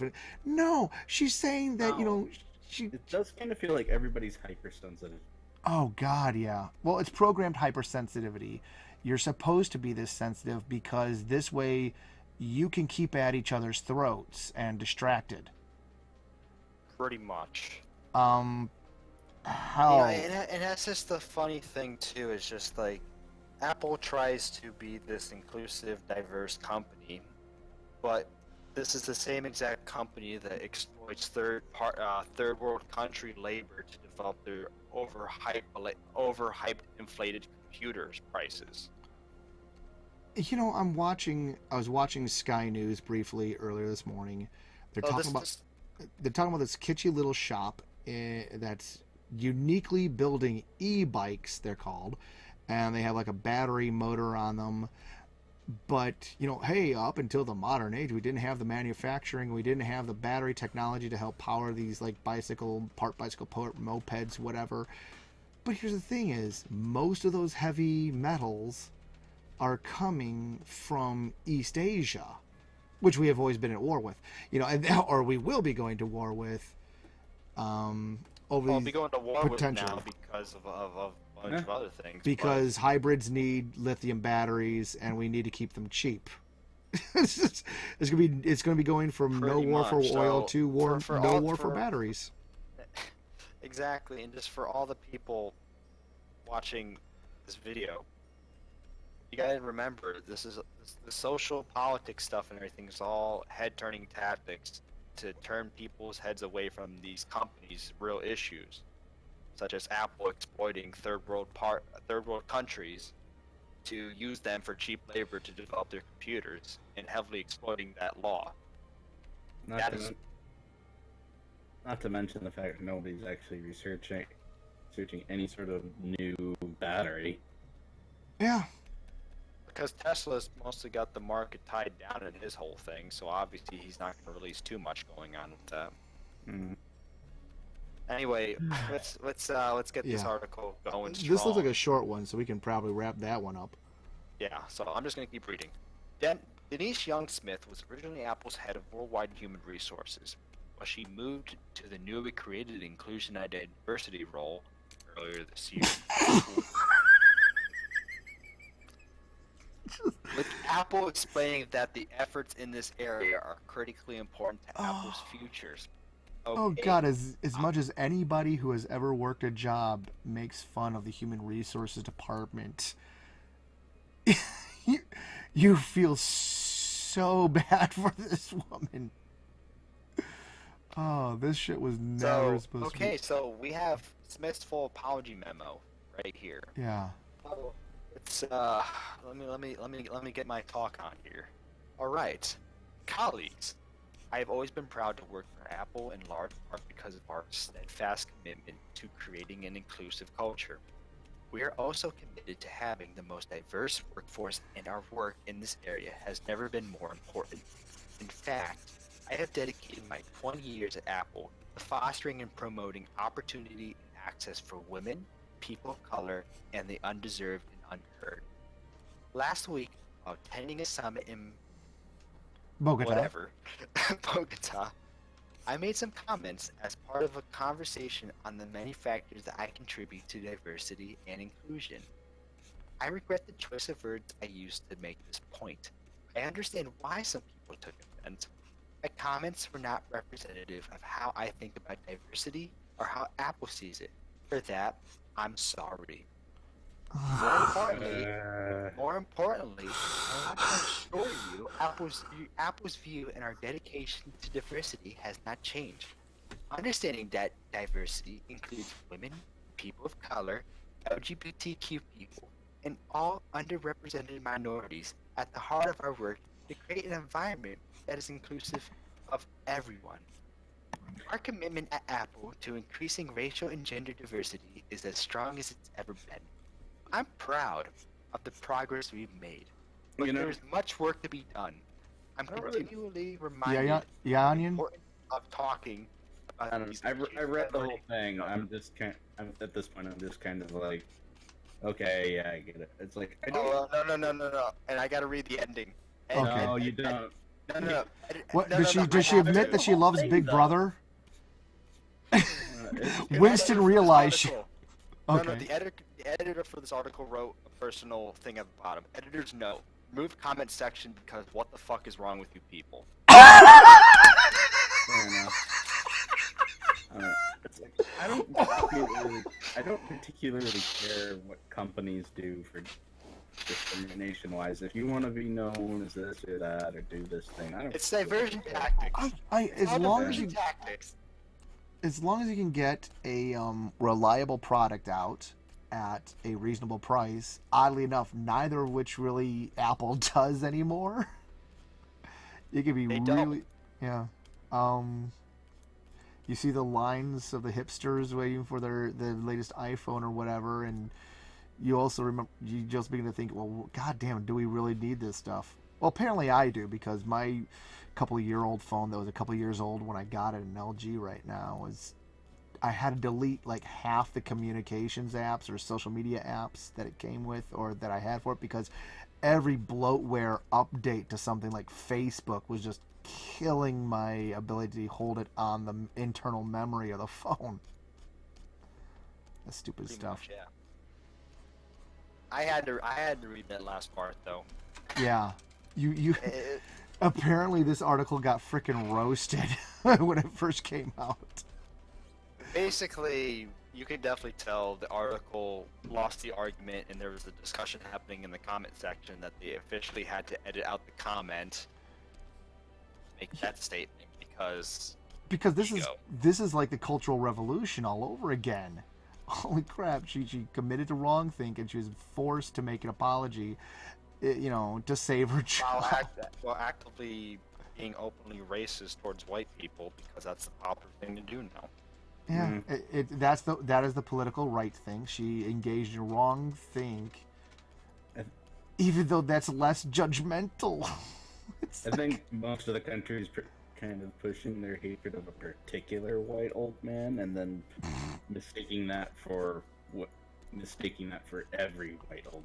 Pretty much. Excuse me, he's orange. That's true. That's between true. colors. Look, he is multiracial. He's the best. He is He's the Cheeto multiracial. Puff in chief, isn't he? Yes. It's like, oh god, it's so hilarious. Just so much of like we scoff a lot of the left for saying this is daddy issues. So when you have an old man versus an old woman in the race itself, it becomes the ultimate battle of grandpa and grandma. It isn't a battle. Grandpa and of grandma are old fighting man at the versus Thanksgiving old dinner woman. table. At this point, it's a battle of lawful evil versus chaotic evil, and I'm kind of wishing we'd come lawful. Ugh. Well, no, Clinton is the chaotic evil one. She disregards the law all the time. Well, you Everything could also that she say, does. you could also say that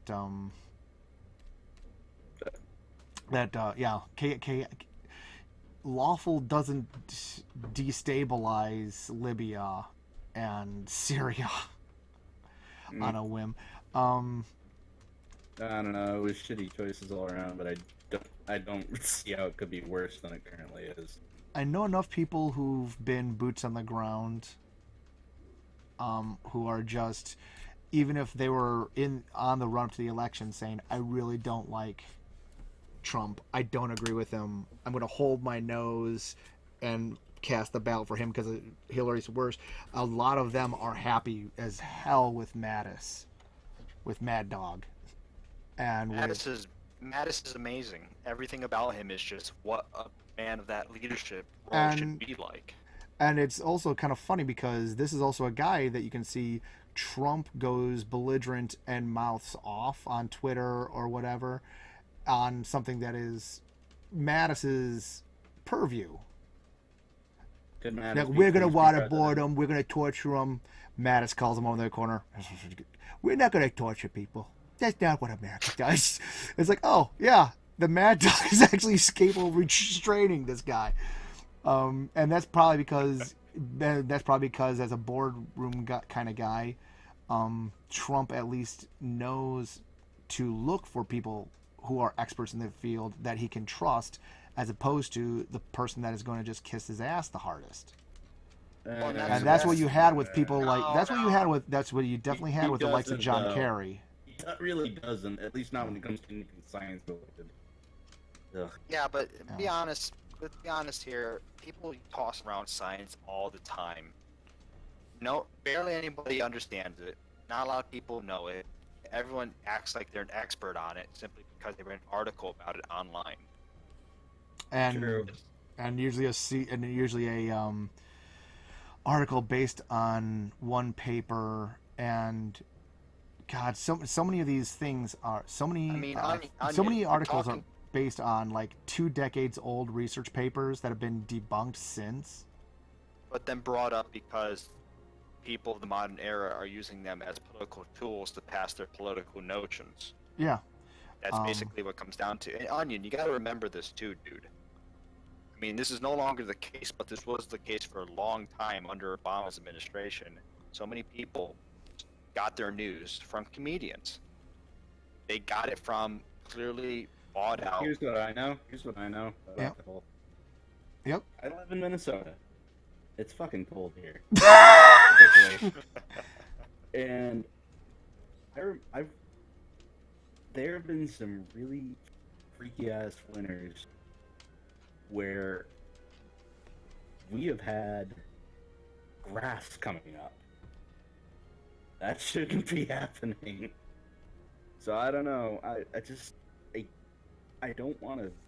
I know the whole. Maybe I seem overly devoted to the cult of science, or whatever. But if one guy says you have a spotted tail, you might not want to listen to him. He's crazy. If 2 people say you have a spotted tail, maybe they're playing a prank. If 1,000,000 people say you have a spotted tail consistently over the course of years, you might want to get a mirror. Well, it's not exactly well. But then popular you get a opinion is mirror and you find out that your tail is striped. Well, then at least you looked. That's And what's happened. We looked into these type of sciences. We did research on these sciences. A We do lot. know. that's the You were saying? and while there's climate shift all the time, we can point to the miniature ice age in the Middle Ages that made it capable. And the warming cycle in the Middle Ages was it a middle? It was a Middle Ages. It was the Middle Ages had a warming cycle that allowed England to grow wine grapes, which typically only happens further south across the channel, and that was followed in the 1700s through the late 19 or through the early 1900s, that industrial age, there was a cooling cycle, a mini ice age and stuff. So we do know that it fluctuates, and we also know that we've only been keeping track for, well, honestly, we've had accurate track for less than a century. Pretty when much. it comes to things. Pretty much. And what's happening is, we're just getting better educated on how our weather works, how we're able to go through and, predict weather patterns and everything up like that. And we know how weather works in this world pretty damn well. But we can also, but another thing is so many of the alarmists predictions haven't come true Well, just over remember the centuries, that. but that's coupled with we can't directly tie we can't tie the ribbon on anthropogenic climate change. We know that there's patterns occurring, but there's a lot more to be said about natural cycles and the ability of just a single volcano to put out ridiculous amounts of CO2 or what have you into the atmosphere. We're pikers compared to a natural disaster or regular geological shifts. Pretty much. The problem with a lot of climate science people and everything is that they want to push out laws and taxes and everything and regulations for the benefit of profit, using green energy businesses and everything like that as a way of making more money. This isn't a sense that green energy itself is bad, rather that the leaders behind it are essentially using miscued scientific fact to push their own endeavor while creating an alarmist society of people that support it. You know what the thing is? I honestly can't tell who's right or who's wrong anymore, because both sides seem to play both sides. Well, it's such a divisive thing now. There's one or two sides. There's not any subdivision anymore. You're either with one side that believes one thing, or No.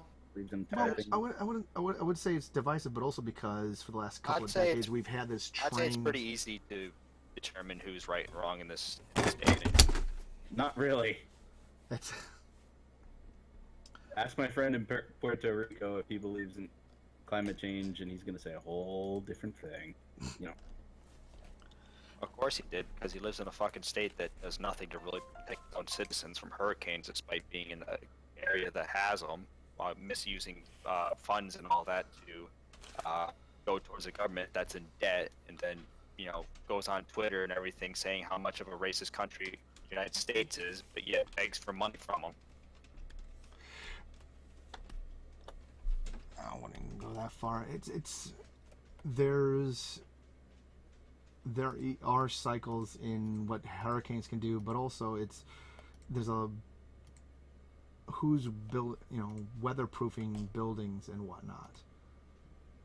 We still don't even build like we should in Florida. I mean, there are people arguing we need to be built houses round in shape. No, right, and it's all down to cost and everything, absolutely, but it's just a sense of, like, if you just fix up the budget and just create a sense of responsibility, you either do it to protect your people, or you just don't bother to admit that you're a failed state and you can't even fucking protect your own people. And Which Puerto Rico has failed to protect its own people. And, well, technically, it's still a U.S. territory, but I suppose. Well, yeah, no, but U.S. territory that wants to be, that off whole and part on, as well. and oddly enough. But what else was I mention? Because there's, there was also right as shipment supplies were being put in on the docks, a truckers union went on strike. Yeah. Superhuman dick back move. Yeah, and prior to the hurricanes hitting, Puerto Rico was in a depression. That they have lots of money that they owe that they don't have a way to pay it back. And they've actually were going through a restructuring of their they're going through a restructuring of their own Congress and everything down there to determine what they should do for it. And then the hurricanes hit. Mm-hmm. I just kind of think getting out of the whole coal thing is still better anyways, because it's still at the heart of it. Whether or not you believe in global warming or not, here's the thing about coal, natural gas, and all that crap. It's ridiculously finite. It's going to start. Admittedly, all forms of electricity or energy should be pursued as viable options. I mean, and if we end up just selling coal to developing nations, but still aren't online with, because also you still need resources to build every other form of, you still need usually and typically heavy metals is what you're looking for geothermal energy, for solar energy, and bird killer energy. Wind farms are. Those big wind farms are still not viable. It's, I think that it's just, it's the popular meme that, haha, clean coal, right? There's nothing clean about coal. But it's just... But we get a lot of... I was talking to a actual nuclear physicist at a sci-fi convention years back. And he was pointing out that we have the technology in the modern era to actually go in and re-energize essentially spent fuel rods. But laws from the 1970s mean that we instead have to take all that nuclear waste and shove it into a mountainside in Yucca Flats, as opposed to what we could be doing. And then he was talking about how advanced how much the French and Germans were able to get out of pebble bed reactors, and how far safer these styles are. But the way it currently is, and also this is one of the problems with coal too, is there's constantly new regulations, and if anybody tries to upgrade, there's going to be another series of regulations that they got to strip out all the upgrades that they were putting in and replace them with the newer versions of these, restrictions-based, regulations-based upgrades. Right. So it becomes cost prohibitive to actually build more advanced, or go into the technology, or break out the latest technology that we do have. Right. Because a lot of governments feel free to just run a company around in circles. And that's kind of another thing that, a lot of people are liking Trump for, is if you want to introduce new regulations, it's got, you got to get rid of, it's a stupid, executive order, but it can clearly be done.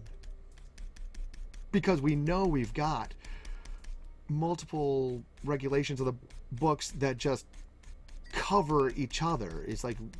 It was because a lot of these regulations do exactly the same thing, or talk about things that aren't even regulate things that aren't even around anymore, or address issues that haven't existed for decades, but they're still there because you had a lot of people that when they were passed were a lot of politicians stuck in we need to look like we're doing our jobs.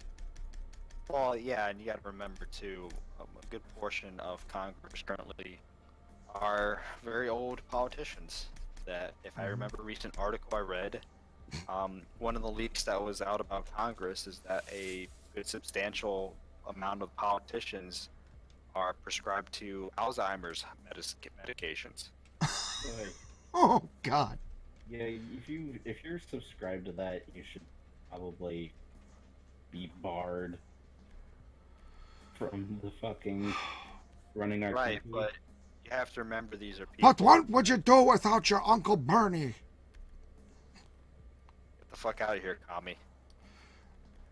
Oh God, or John McCain. Get the fuck outta here. Yeah, a lot of these guys are so damn old. Why don't you go back to fucking Venezuela or something?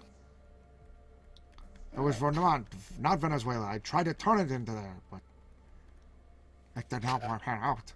You know, I once believed that the medical system would balance itself out, and then we had all this shit with like Martin Shkreli and things like that. And it's just like, wait, what? I don't know. I don't know who to trust. I don't. God, oh yeah, the we're gonna charge this much money for AIDS medication. We're good. I am definitely thinking he was banking on a single payer system when he was making those movers, and well, this is also the thing. God damn, this is like, we're gonna be still mad about Martin Shkreli. There's gonna be people still shaking his fist for being a profiteering douche, but this is You might want to connect and reconnect. You're kind of jumping in and out. Okay. Yeah, just a little bit. Just nothing. Just a too little bit. Just, Well, just a wee bit. Yeah. I'm muted on my mic. Yeah, and listen, if you wanted this talk about who to trust and things, just honestly, as cliched as it sounds, the best way to find trust is you gotta find ways to. Hey, welcome back. How's it going? Yep. Okay. That's better. Sounds All better. right, that's good. But yeah, Onion, you just gotta trust your gut feeling. Go with what you feel is best, and then just stand by your convictions. Mm, That's all you can do. it depends. My gut conviction is that the economic system should be at least slightly revamped. Well, it's getting revamped. We just have to get rid of a lot of chaff that's been added in the last few years, and then just look at the hard facts of things, and that's what we're currently doing. And backlash is we're looking at a lot of things that are ugly, and people are upset by it because they finally have to take in consideration the reality that they live in this country. And when they finally look at the reality of this country, that's when we can start making the progress of making this country great again. I don't agree with the people who are trying to with the people who took that slogan. Yeah, it's a very nebulous slogan to Well, begin with. worst case, it would have been Clinton. Things would have kept on going the same exact course. It would have been the same exact Obama policies, but 2.0. Nothing would have changed. Nobody would have been paying attention to what's going on in government. Nobody would have been paying attention to what's going on with the economy. That's true. I mean, oh Things God, we would have continued being involved in the Middle East. We would have most likely gone to war with Russia. oh yeah, that's the insane thing. Because remember, one of Clinton's promises was that if she got elected, she was going to create a no-fly zone over Syria. Well, guess who's got a massive army currently in Syria, helping Assad out. And mainly because the Russians, they really do want a pipeline. They want to sell oil. Yes, because they want to be the next EU. They see what's happening with the EU, that they're failing as a government basis, and they want to step up to plate to be the next world leaders again. Because now that they've had a few years to work on their infrastructure a little bit and everything, they've realized that they can combat, and they have the infrastructure and the industry to support being a second world power again that isn't the EU, and that's what they're trying to go for.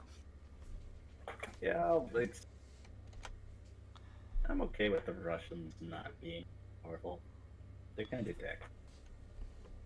Well, the thing about it is, you got to have a powerful enemy in the world to look at, or you're just never going to have the stability, and you're going to turn on yourself. Well, That's I wouldn't say we need power. I wouldn't say we need powerful enemies, but we do certainly need, if we're going to be playing the world police, as international businesses try to just ship resources from point A to point B in order to kind of try and keep everybody employed. We do need to have that good cop bad cop dynamic. It's not like we're in direct competition. It's not like the Cold War anymore. Yeah, definitely. That's the like insane thing, is like how many people are ostensibly very far left and towards communist territory who are apparently just upset at Russia for not being commies anymore and wanting to unite and be the buddy cop, the Riggs to our Murtaugh. Or I don't mind know. that. What I mind is their social progress. I don't know, just like their whole thing on. That's nothing new with Russia. Russia has always been a very superstitious country with a lot of tradition steeped in. honestly, Russia- they're trying to hold the whole damn thing together culturally. This is the problem: is they're trying to find something to unite around because they don't have that authoritarian, internal authoritarianism, Russia- the government of the communist government anymore. So what they did was, under Putin, they shifted gears towards supporting the old Russian Orthodox Church. And you have some people that are very much chafing at, this church, but it's, decrees, but it's at least somebody trying to say, here's some culture, here's some rules. Because I think what we find with deculture, counterculture, we see that they can see how chaotic things in America are getting, or have been, or in Europe even worse, and they don't want that. Nor do the Poles, nor do the Hungarians. Absolutely. It's and mainly because you tend to get even crazier and crazier. Look at the summer altercations in the street. It's always been like that. The only alteration happening on the street are just. Oh, always now been they're like getting that. more airtime, or the press can't cover this stuff up anymore like they used to. Oh, it's And yeah. maybe that's why people think it's getting worse because of the internet. Because all of a sudden, We we're have not. exposure to everything that happens. He's in. Oh yeah. Yeah. It's exposure to everything that's happening that can go on, but also we choose our distractions now, and we're choosing to be distracted less. There's almost a fetishization of the tragedies that go on. There's no That was always, if it bleeds, it leads. And that was, God, it's not as bad as it could have been and used to be in the 70s. Well, on broadcast TV at least. But it's still, for them, so much about the advertising dollar. And oddly enough, now we are having these bizarre era of the citizen journalist. Well, here's You got somebody who can be very very middle of the road, like Tim Pool, and say, well, all my videos are getting flagged as advertiser unfriendly, but if you dip into my Patreon, I'm planning to follow this story out this way, and you're going to see wherever this leads, and I'll be giving you all this footage. Then I'll just be a guy on the street in maybe a screwed up situation. Absolutely. But we'll catch some stuff that the main media networks will try to keep from you. Well, and that's the thing is, for the longest time, in order for you to get news, you either went to your local movie theater, saw the newsreel that were happening, and you heard from those newsreels what were going on.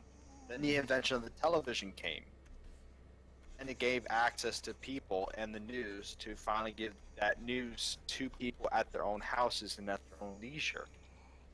At which point then, you then had it to where that was going on for decades, and the only way we were able to get news was either through those sources where there was integrity, but then that integrity went the way of ratings.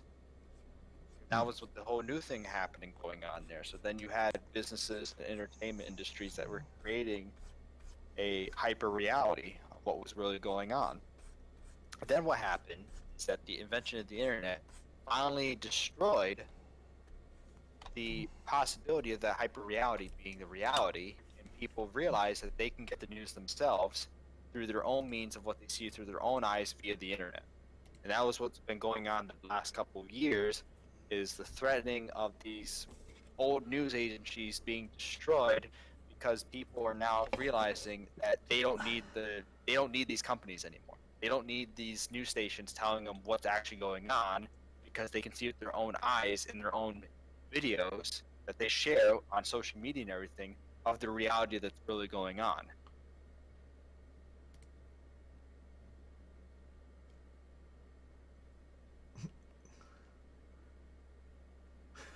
Okay. And speaking of hyper reality, speaking of hyper reality, Morty. Oh god, the fucking Szechuan sauce. That Szechuan sauce. Morty, it's all about that. One minute, Rick. Well, congratulations, Rick and Morty fans. You have officially. That I can definitely agree with you guys on. That was a whole different. No, it's essentially Reddit the show, where they basically. It's essentially Reddit the show, where they basically have proven that you can advertise rebel anarchist mentality people, into commercialized shills. New in the discourse in the what's the name of what the heck is the name of this thing? I've got so many apps open. So let's see here. Rick and Morty Mania: How Toxic Fans Turned a Hit Cartoon into a Hate Movement. The Telegraph, UK. which is bullshit anyway. First they came with the. Ah, gee, Rick. First they came for the women script writers, then they came for the McDonald's servers. Oh my god, this thing has gotten so loony. It always seems like there's always this weird fucking subset of people. Wait a minute. They have a chart here that shows Adult Swim's Rick and Morty is now 2017's #1 U.S. TV comedy among the millennials. How the fuck is The Big Bang Theory something millennials watch? Millennials don't watch. I don't think millennials ever did. I think this was like older Gen Xers and baby boomers were what made the Big Bang Theory. No, right, because it was the Generation X people that were finally adults and had kids of their own that enjoyed watching Big Bang Theory. So much of that show is member berries, or that's the thing that my kid talks about, and that's why so few young people or actual nerds like the Big Bang Theory because of the way it is. It's just a bad show. It's what I basically have been saying. Oh god, that exists. Yeah. Apparently, there's a new show coming out called The Young Sheldon. It's already out. No, they've been passing these images. I linked you something on Discord. Just watch some of the, read some of those funny pictures, man. Trust me. Disboard, I'm thinking of Disboard because of the anime No Game No Life that I saw. I'm just gonna stick to enjoying my animes. I'm gonna go back to watch Fullmetal Alchemist, and But I'll be wrong. Going back to the Big Bang Theory. Yeah, the show is nerd face. People have complained about that, but it's also it's that commodification of geek culture. That's such a big thing. It's taking geek and nerd culture into something that normies can understand and appreciate and feel like they're smart too for watching this show. Like, I'm a nerd too because I watched The Big Bang Theory and I played over 2 hours of Candy Shuffle. It's a thing While of still making fun of nerds for being socially out. Yeah. And another thing that I'll point out is it's never been easier to be a geek. This is why you have that rise of the accusation of the fake geek, or the geek blackface or the nerd blackface and whatnot, or the fake geek girl or something like, oh, those don't exist guys. Well, yeah, they kind of do. The thing is, it's never been easier to be a quote unquote geek. Well, right, because it's now so socially acceptable to. Well, no, because like you can kind of just get every bit of information about a series on computer at the with a simple Google search or whatnot. So you There's can have this, all the, and it used to be because I remember I was there during the the tape. If you want to be into anime, you were trading tapes. And also I think a lot of guys when they get a lot of geeks when they get angry about the idea of the fake geek is also because if you're a Gen Xer, you were probably still made fun of, might have had to been in a fist fight to defend your interests and stuff. And what dues did these other people pay in their youth?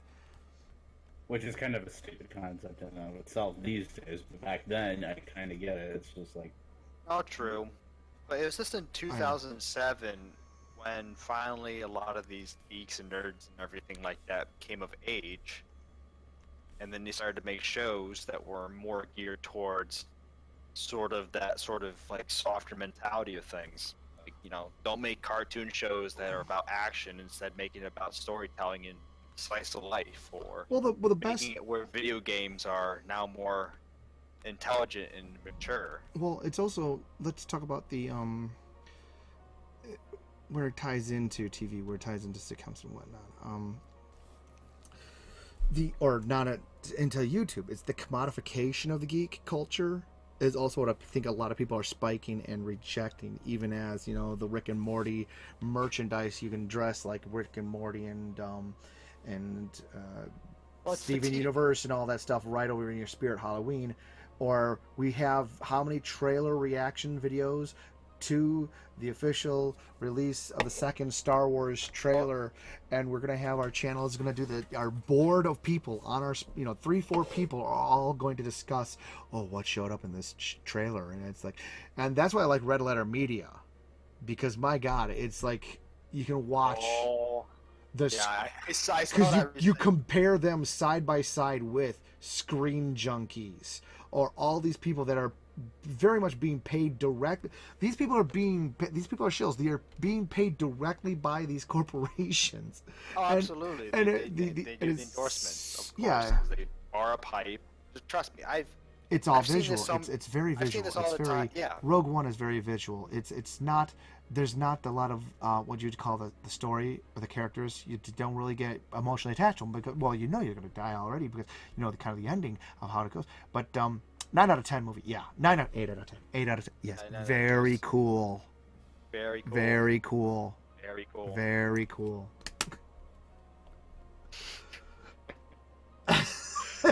and then one of the guys from Screen Junkies gets caught up in a trying to be a mini Harvey Weinstein. God damn. Yep. Wait, what? He basically used his position to flirt with girls and basically just outright saying, what was it? He was in DMs saying to one of the female interns over at Screen Junkies, Andy Signore, Signore, sent her DMs saying that he discovered that she had done some modeling and was just going about how hot she was, and joking he'd jerk off to them or whatnot, or do that in person, or do that in person. You can just sit there and read a book. That's normal. Oh God. That's totally just a normal thing for people to do. Yeah, and meanwhile, the entire time these people are making their money telling people to just go and see the next serviceable yet carbon copy, no surprises, superhero or sci-fi action movie, sci-fi light movie. Right, because I think the problem with a lot of these sci-fi and superhero movies is they half-ass it. All they do is half-ass the philosophy, the mentality, the characters into just generic action movie. You know who hasn't been half-assing the characterization into the half-assed action movie? I mean, Rick Sanchez. Wubba-dubba-dub-dub. The It has been an fucking hate that. ignominious few weeks for Oh, fans this- of Rick and Morty, an American animated sitcom about hyper-intelligent mad scientist Rick Sanchez and his grandson Morty Smith, which have been shown on Cartoon Network's late-night Adult Swim slots since 2013. Oh my gosh, this thing. So it's funny. This recent season was so shit because leading up to this season, they were basically preaching how they just hired a bunch of female writers and the show's much more diverse and creative team now. And yet we get the worst fucking season of Rick and Morty. Well, I don't know. I haven't actually watched this one. I've I didn't just think it was that bad. seen people unable to shut up about It Pickle was- Rick and the was Szechuan sauce. It was okay until, like, here. Okay, It wasn't. The It wasn't. The season has good moments, but those moments are far and few between. They'll have moments where they'll talk about characters or completely just have good dialogue about something that's going on. Okay, Then the honestly, rest of the show is then just stupid fart jokes, and the quality of it is just trash. And I'm trying to remember any memes coming out of Rick and Morty from the previous seasons. well, you know, you had The only Mr. Poopy Butthole. I didn't really see that much going around of him. I saw more. I think I saw more about Mr. Meeseeks, and that was just because. Meeseeks. Yeah, and that was because as people wanted to express like some certain existential horror Life at is their pain, life. Jerry. Exactly. Life is pain, Cherry. Hey, look at me. I'm Mr. Meeseeks. I'm trying to see if I can get myself that screechy without being that loud, and I don't think I can. But No, it's the other really hard. the other one is that's like blank, but with extra steps. That one gets circulated, but I can't think of just like. But the beginning of this series, it was just a deluge of Mulan sauce, the Mulan Szechuan sauce, which also, I know. because of the way it plays out in the episode, I just see the frequent mentions of it. It's very much that forced meme quality, but also then the other one is Pickle Rick. It's just people sharing freaking Pickle Rick or whatever rhymes pickle, like a Sickle Rick or something like that. And this has gone from an introspective comedy about, reality and the nature of people and whatnot around the universe, to the Pickle Rick. This is something that's going to, Pickle Rick or Szechuan sauce. That's a T-shirt. That is the commodification. Well, right. Yeah. I don't think we're going to come out with a T-shirt of "Join the Purge, Morty." Okay, here's the thing. I think I just had a thought in my head. Okay. Rick and Morty, it did work up to a point because even though it had stupid jokes once in a while and everything, like Get Swifty and things like that, it was few and far between, and it still had a coherent plot and character and lineup of characters we come to appreciate and enjoy. The thing is, there's a lot of comedies that'll do dumb humor in a very smart way. Like by season 3, we already know how the characters are. We already know how the characters act. We know how they interact with each other. I think the biggest issue I had with the season was the contrast of each episode, basically contradicting the characters that we know. Like one of the first earlier seasons episodes was when they go to a wasteland that's basically Mad Max. Uh-huh. And Summer, the girl, turns into this wasteland queen, and she turns into a badass and everything like that because female writers, they think, oh, we got to make a tough girl now, so let's just make her to a uber masculine, wasteland queen. Why? Oh. Because the whole episode was basically them dealing with their divorce. So we have this entire episode where Summer is basically this badass girl. Divorce. Next episode involving her, she now has body image issues that she's trying to have a conversation with her mom about how her boobs are too small. What? And I'm just thinking, well, how does that fucking make sense? You just had an episode. So where they're also utterly inconsistent with the characters now from Right. episode to episode. Jeez. Right. So now Beth is caring to her because Summer accidentally used a growth machine to try to grow her boobs, but then she turned into a Cronenberg creature of like weird sorts and all that.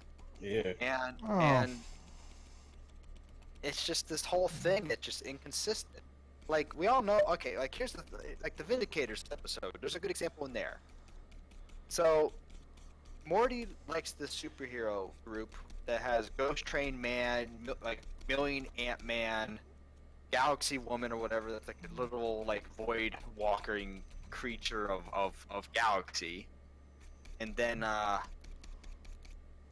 alligator robot that has a reptilian robot, which is a reptilian robot body basically.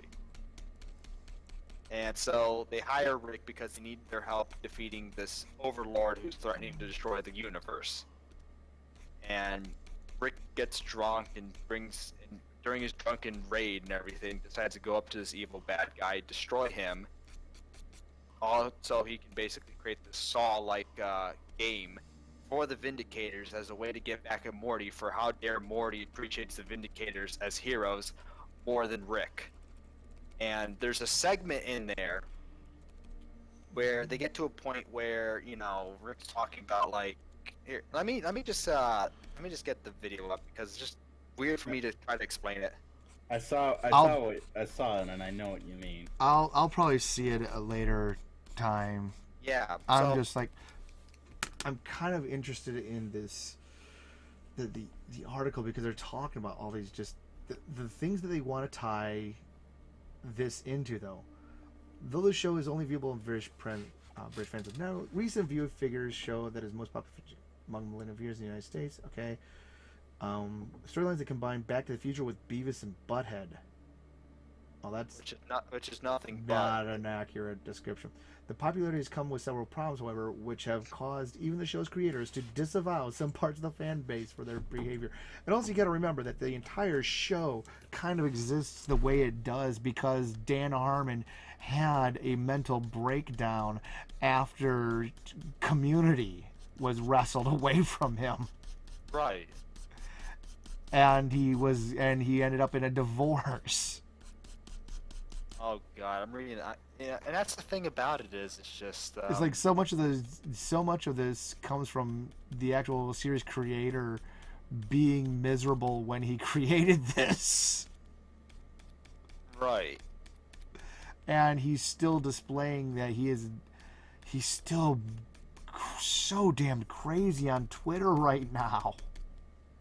Absolutely. It's sort of the same issue that happened with the other show that I just got reminded of, Gravity Falls.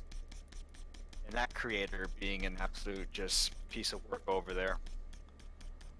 I don't know anything about him. I know I liked Gravity Falls, but I also was not impressed with a couple episodes I've seen of Star versus the Force of Evil. I'm not a fan of that style of show. It just doesn't feel as deep. It doesn't feel as deep. It feels very much it's half-assed. It's just. I miss Avatar. The first one. The Last Airbender? Yeah. Everybody does, I think.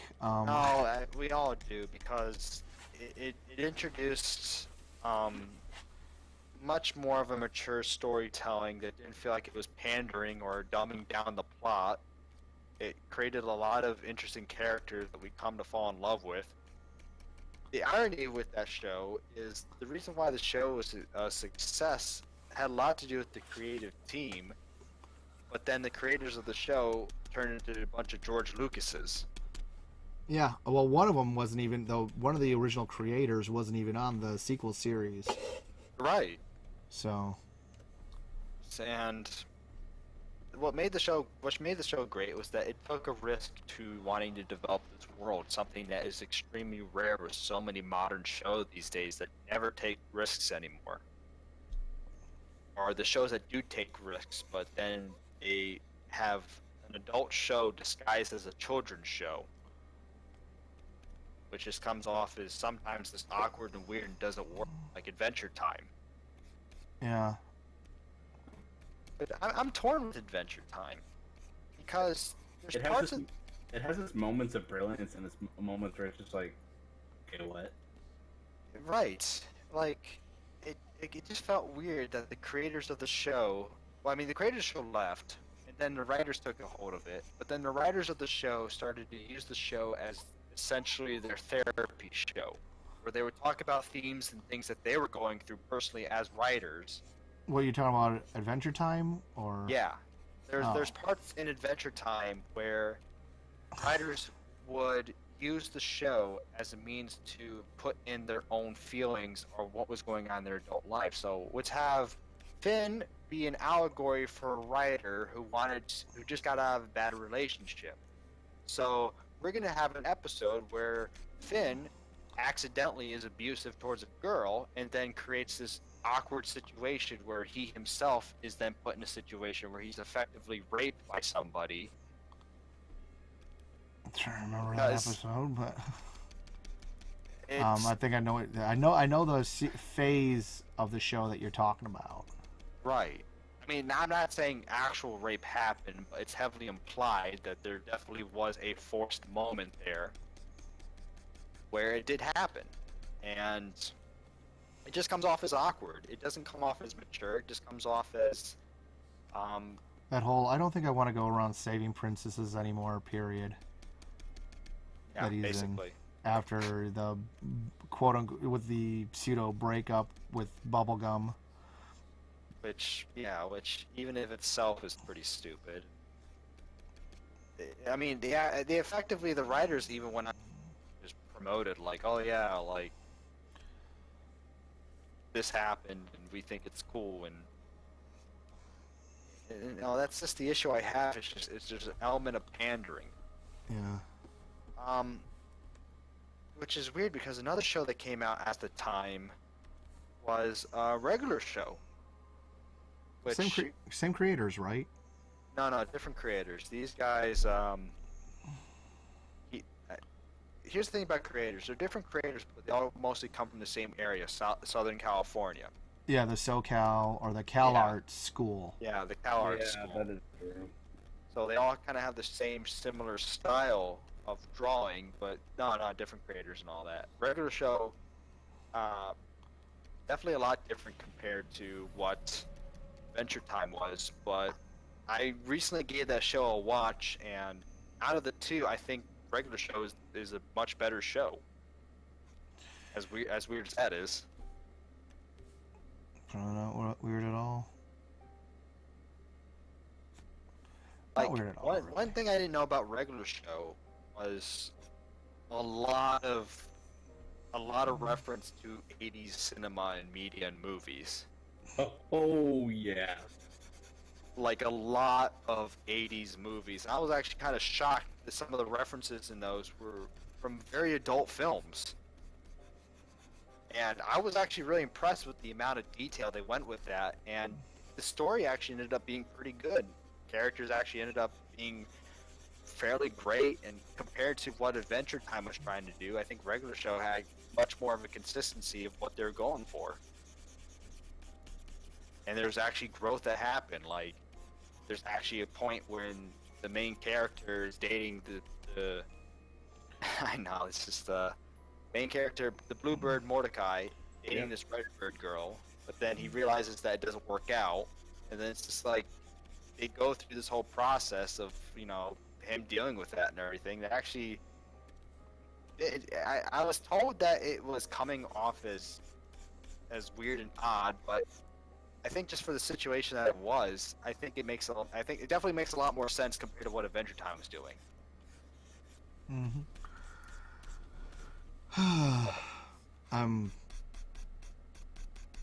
God, but it's like they try to, but the popularity. Back to this article though, the popularity has come with several problems which have caused even the show's creators to disavow some parts of the fan base for the behavior, which has become negatively equated with movements such as Gamergate and the alt-right.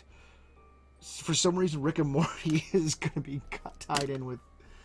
First, a subsection of Rick and Morty's fans, the predominantly young Americans, suggested that the perceived decline in quality in the third and latest series correlated with the range of... Oh, dear. What? With a decline of a range of new female writers in the show, which previously had not been written by men alone. Users of the social news site Reddit claimed the series had been forced to hire female SJW writers using a term SJW or social justice warrior, which had previously been used by the alt-right troll movement such as Gamergate, which is like none. They're still trying to force that meme. It's not even a meme. It's a freaking conspiracy theory at this point, where there's this dude. God damn. All I wanted to do was play video games. All I wanted to do was play my video games. Now here I am fucking supporting Trump, wanting to fucking make America great again. God damn it, people. The show creator Dan Harmon told Entertainment Weekly that these knobs want to protect the continent they think they own and somehow combine that with their need to be proud of something they have, which is often only their race or gender. A former employee of the show who now moderates a large Rick and Morty Reddit community under the name Elastical Gomez was compelled to slap down the more malignant elements of the fan base, reminding them that plenty of women have been involved in the creation and production since the beginning of the show in a passion post on the website. Oh my god. Talk about completely missing the fucking point. Then last week, police... It's absolute deflection. Ideas spread like viruses do, they told the Telegraph. If you get someone with a platform saying the quality of Rick and Morty is because of these people, it's going to spark that idea in other people. Elastical Gomez asked the Telegraph not to publish their name for fearing of being attacked and doxxed by the community they moderate. That's a lot of fucking confidence in your fan base there, Elastical Gomez. Well, come on. It's like we've seen people... Wait, wasn't it... Shoot. Somebody on Reddit released a Trump meme that wasn't even the meme of him jumping, him back in when he was on WWE attacking somebody. I can't remember. I think Vince McMahon or something. Except they posted CNN's face over it as the joke to say, "Hey, he's beating the media back." But then CNN threatened to freaking dox the poster, and they didn't even get the right guy. He found somebody on Reddit. And it was a different clip. And I was like, Yep. Yeah, that did happen. That's a fucking awful high horse that people are on. Now, it's just there you go. These then are people last week, that are police so were called. confident. Yeah. There's some called branches of McDonald's that they planned a one-day promotion to give away an ultra-rare Szechuan dipping sauce referenced in the television show backfired because of low stocks. And I'm just thinking,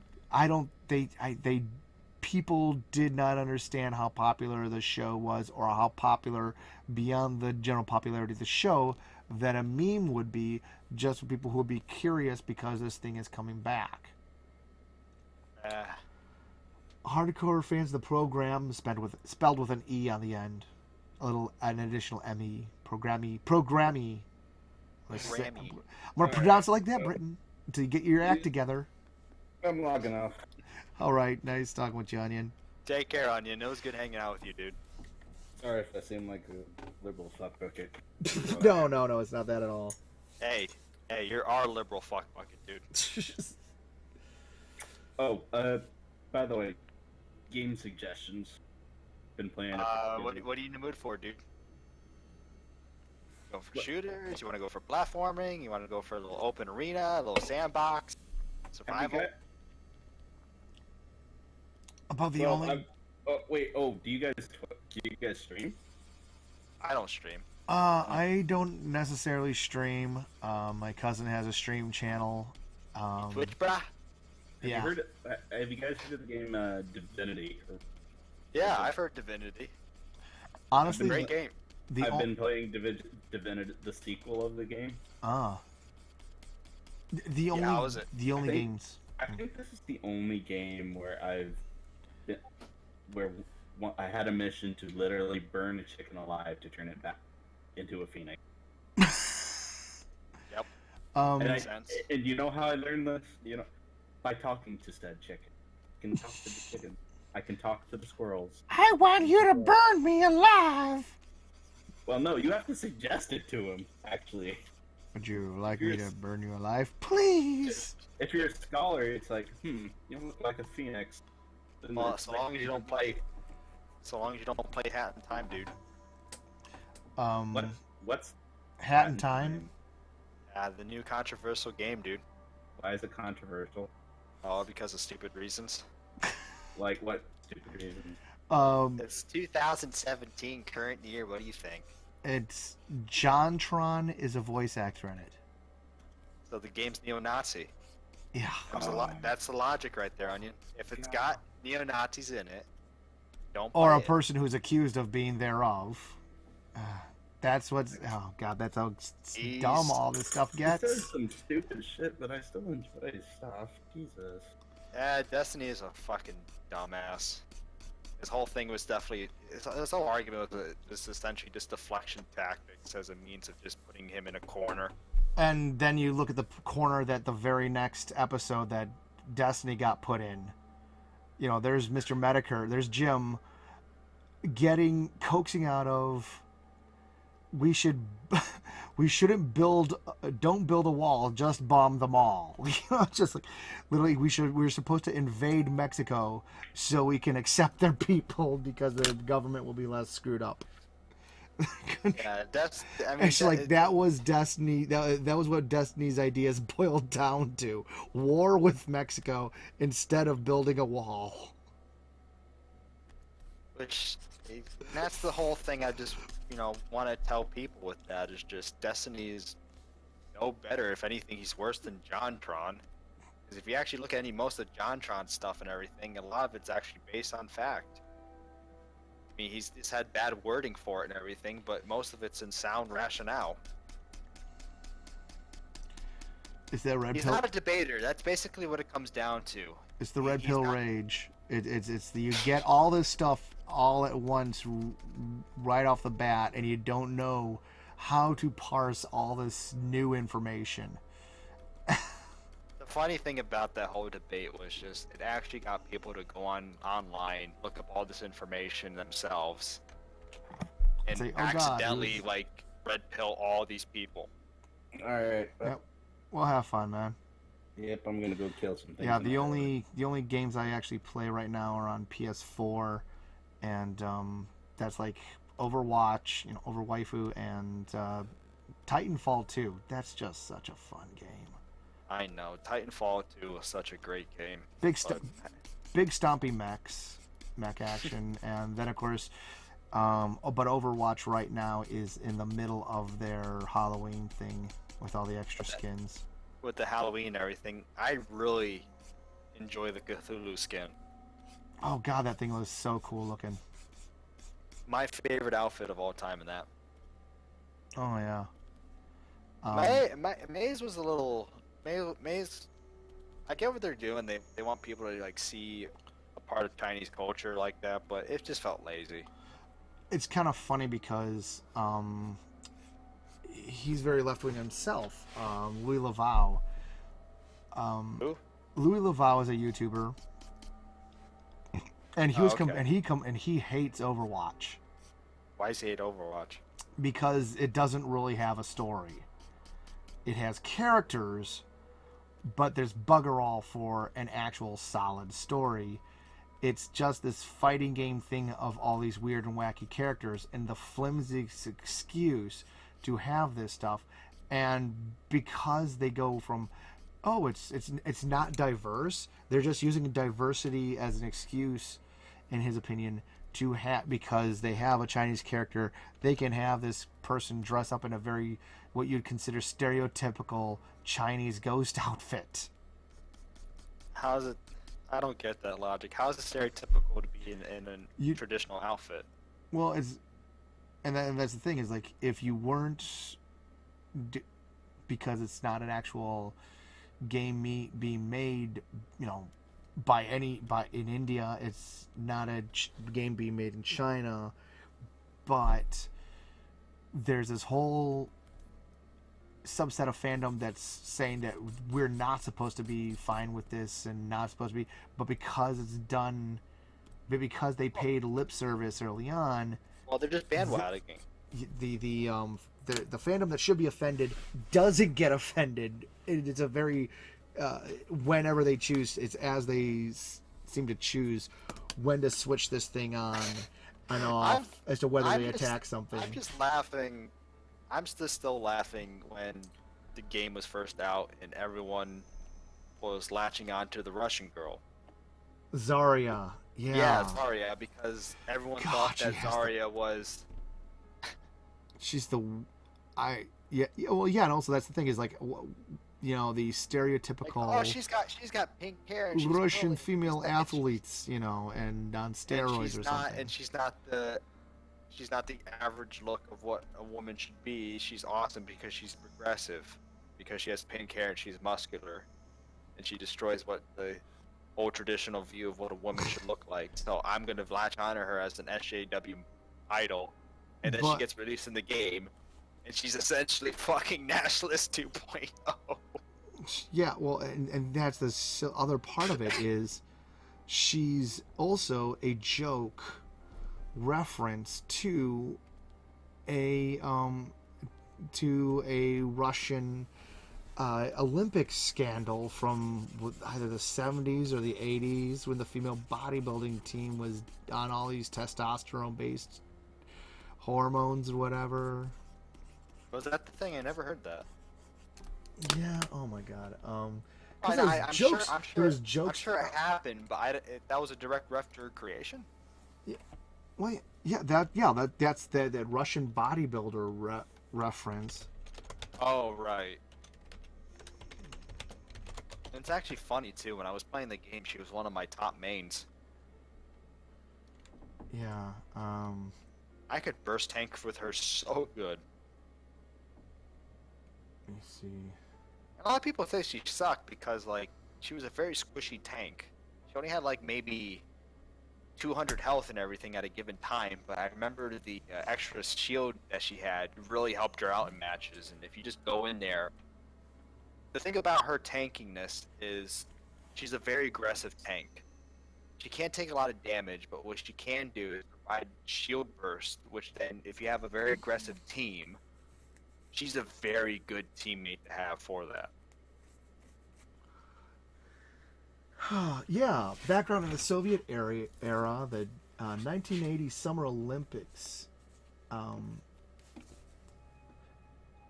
KGB officers had opposed anti-doping authorities with the intentional Olympic Committee to undermine international doping tests. To undermine doping tests, the Soviet athletes were rescued with these tremendous efforts. And the topic of the 1980 Summer Olympics, the 1989 Australian study said there's hardly a medal winner in the Moscow Games, certainly not a gold medal winner, who is not on one sort of drug or another, usually several kinds. The Moscow Games might have well been called the Chemist's Games.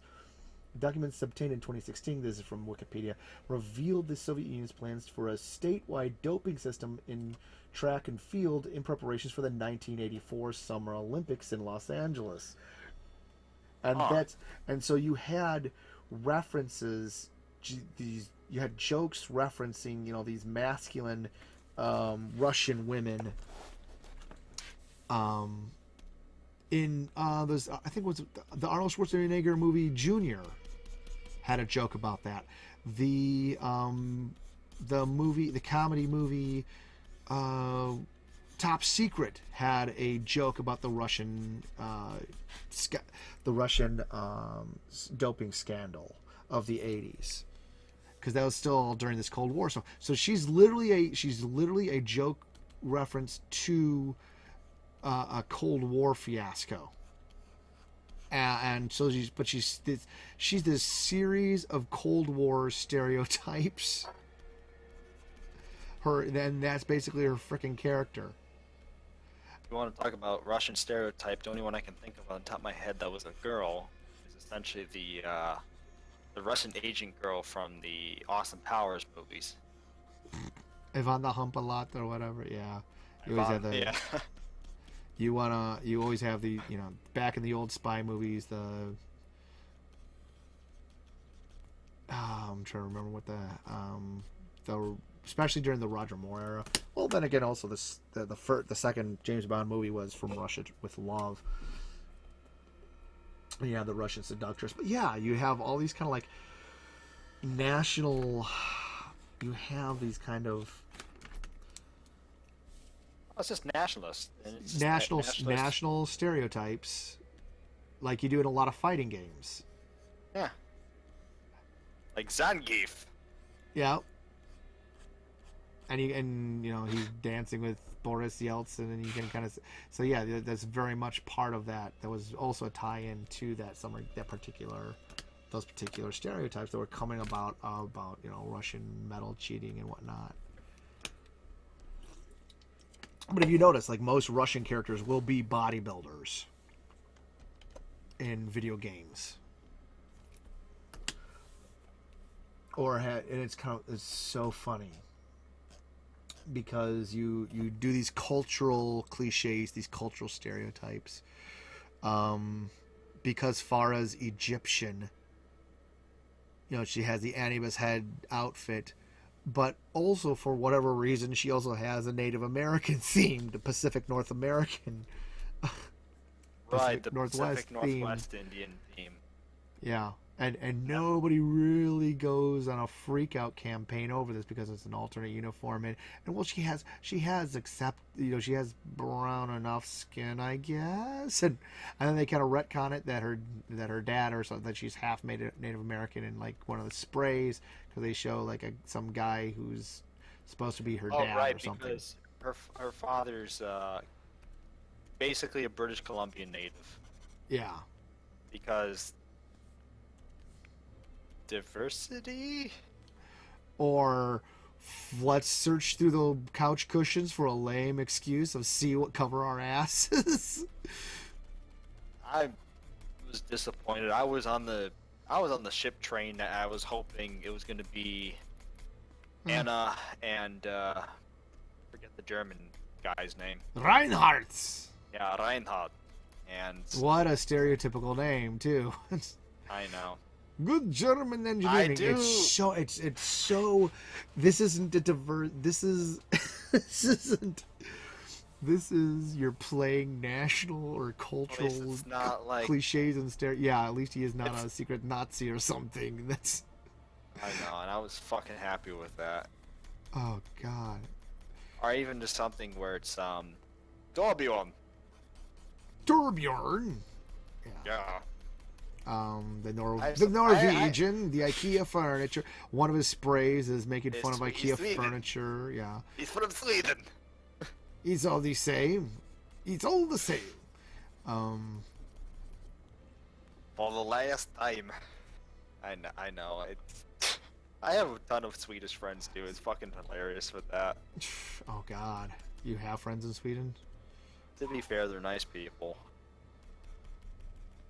Yeah, they're very. No, I know. And political aside, I don't even bother.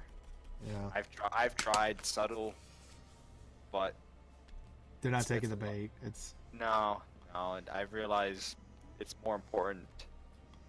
I mean, it's not like anything bad. It's not like that other dude I was telling you about who was literally going on Tumblr preaching how much of a cuck he was and how awesome it is. I don't hang out with people like that, so that was fucking awkward. Oh God, that does sound. I like girls, guys. And he got pissy at me because apparently I was a fucking douchebag. I was like, dude, I'm fucking just like a mint car here compared to your total trash ass over here. Jesus, ridiculous. But yeah, so much ridiculous, stupid news. But it's 11:02. I'd like to thank you guys for joining me while I drew. I think I got quite a bit done. Look at this. This one wasn't finished yet. We got this. So this is based off of the story Cackalax. Or no, not Cackalax, but this is based on The Joker, which is a story that's going to be a page. This is the cover for 21st Century Thrilling Adventures, and all these things reference several of the stories that are going to be in this book, this short story anthology. Some of them are novelette or novello lengths. Can't remember which one is bigger anymore, because I've been drinking a Black Phillip from Blake's Hard Cider instead of going up to Blake's this year. And why don't you take a break? Have a break. I think I will.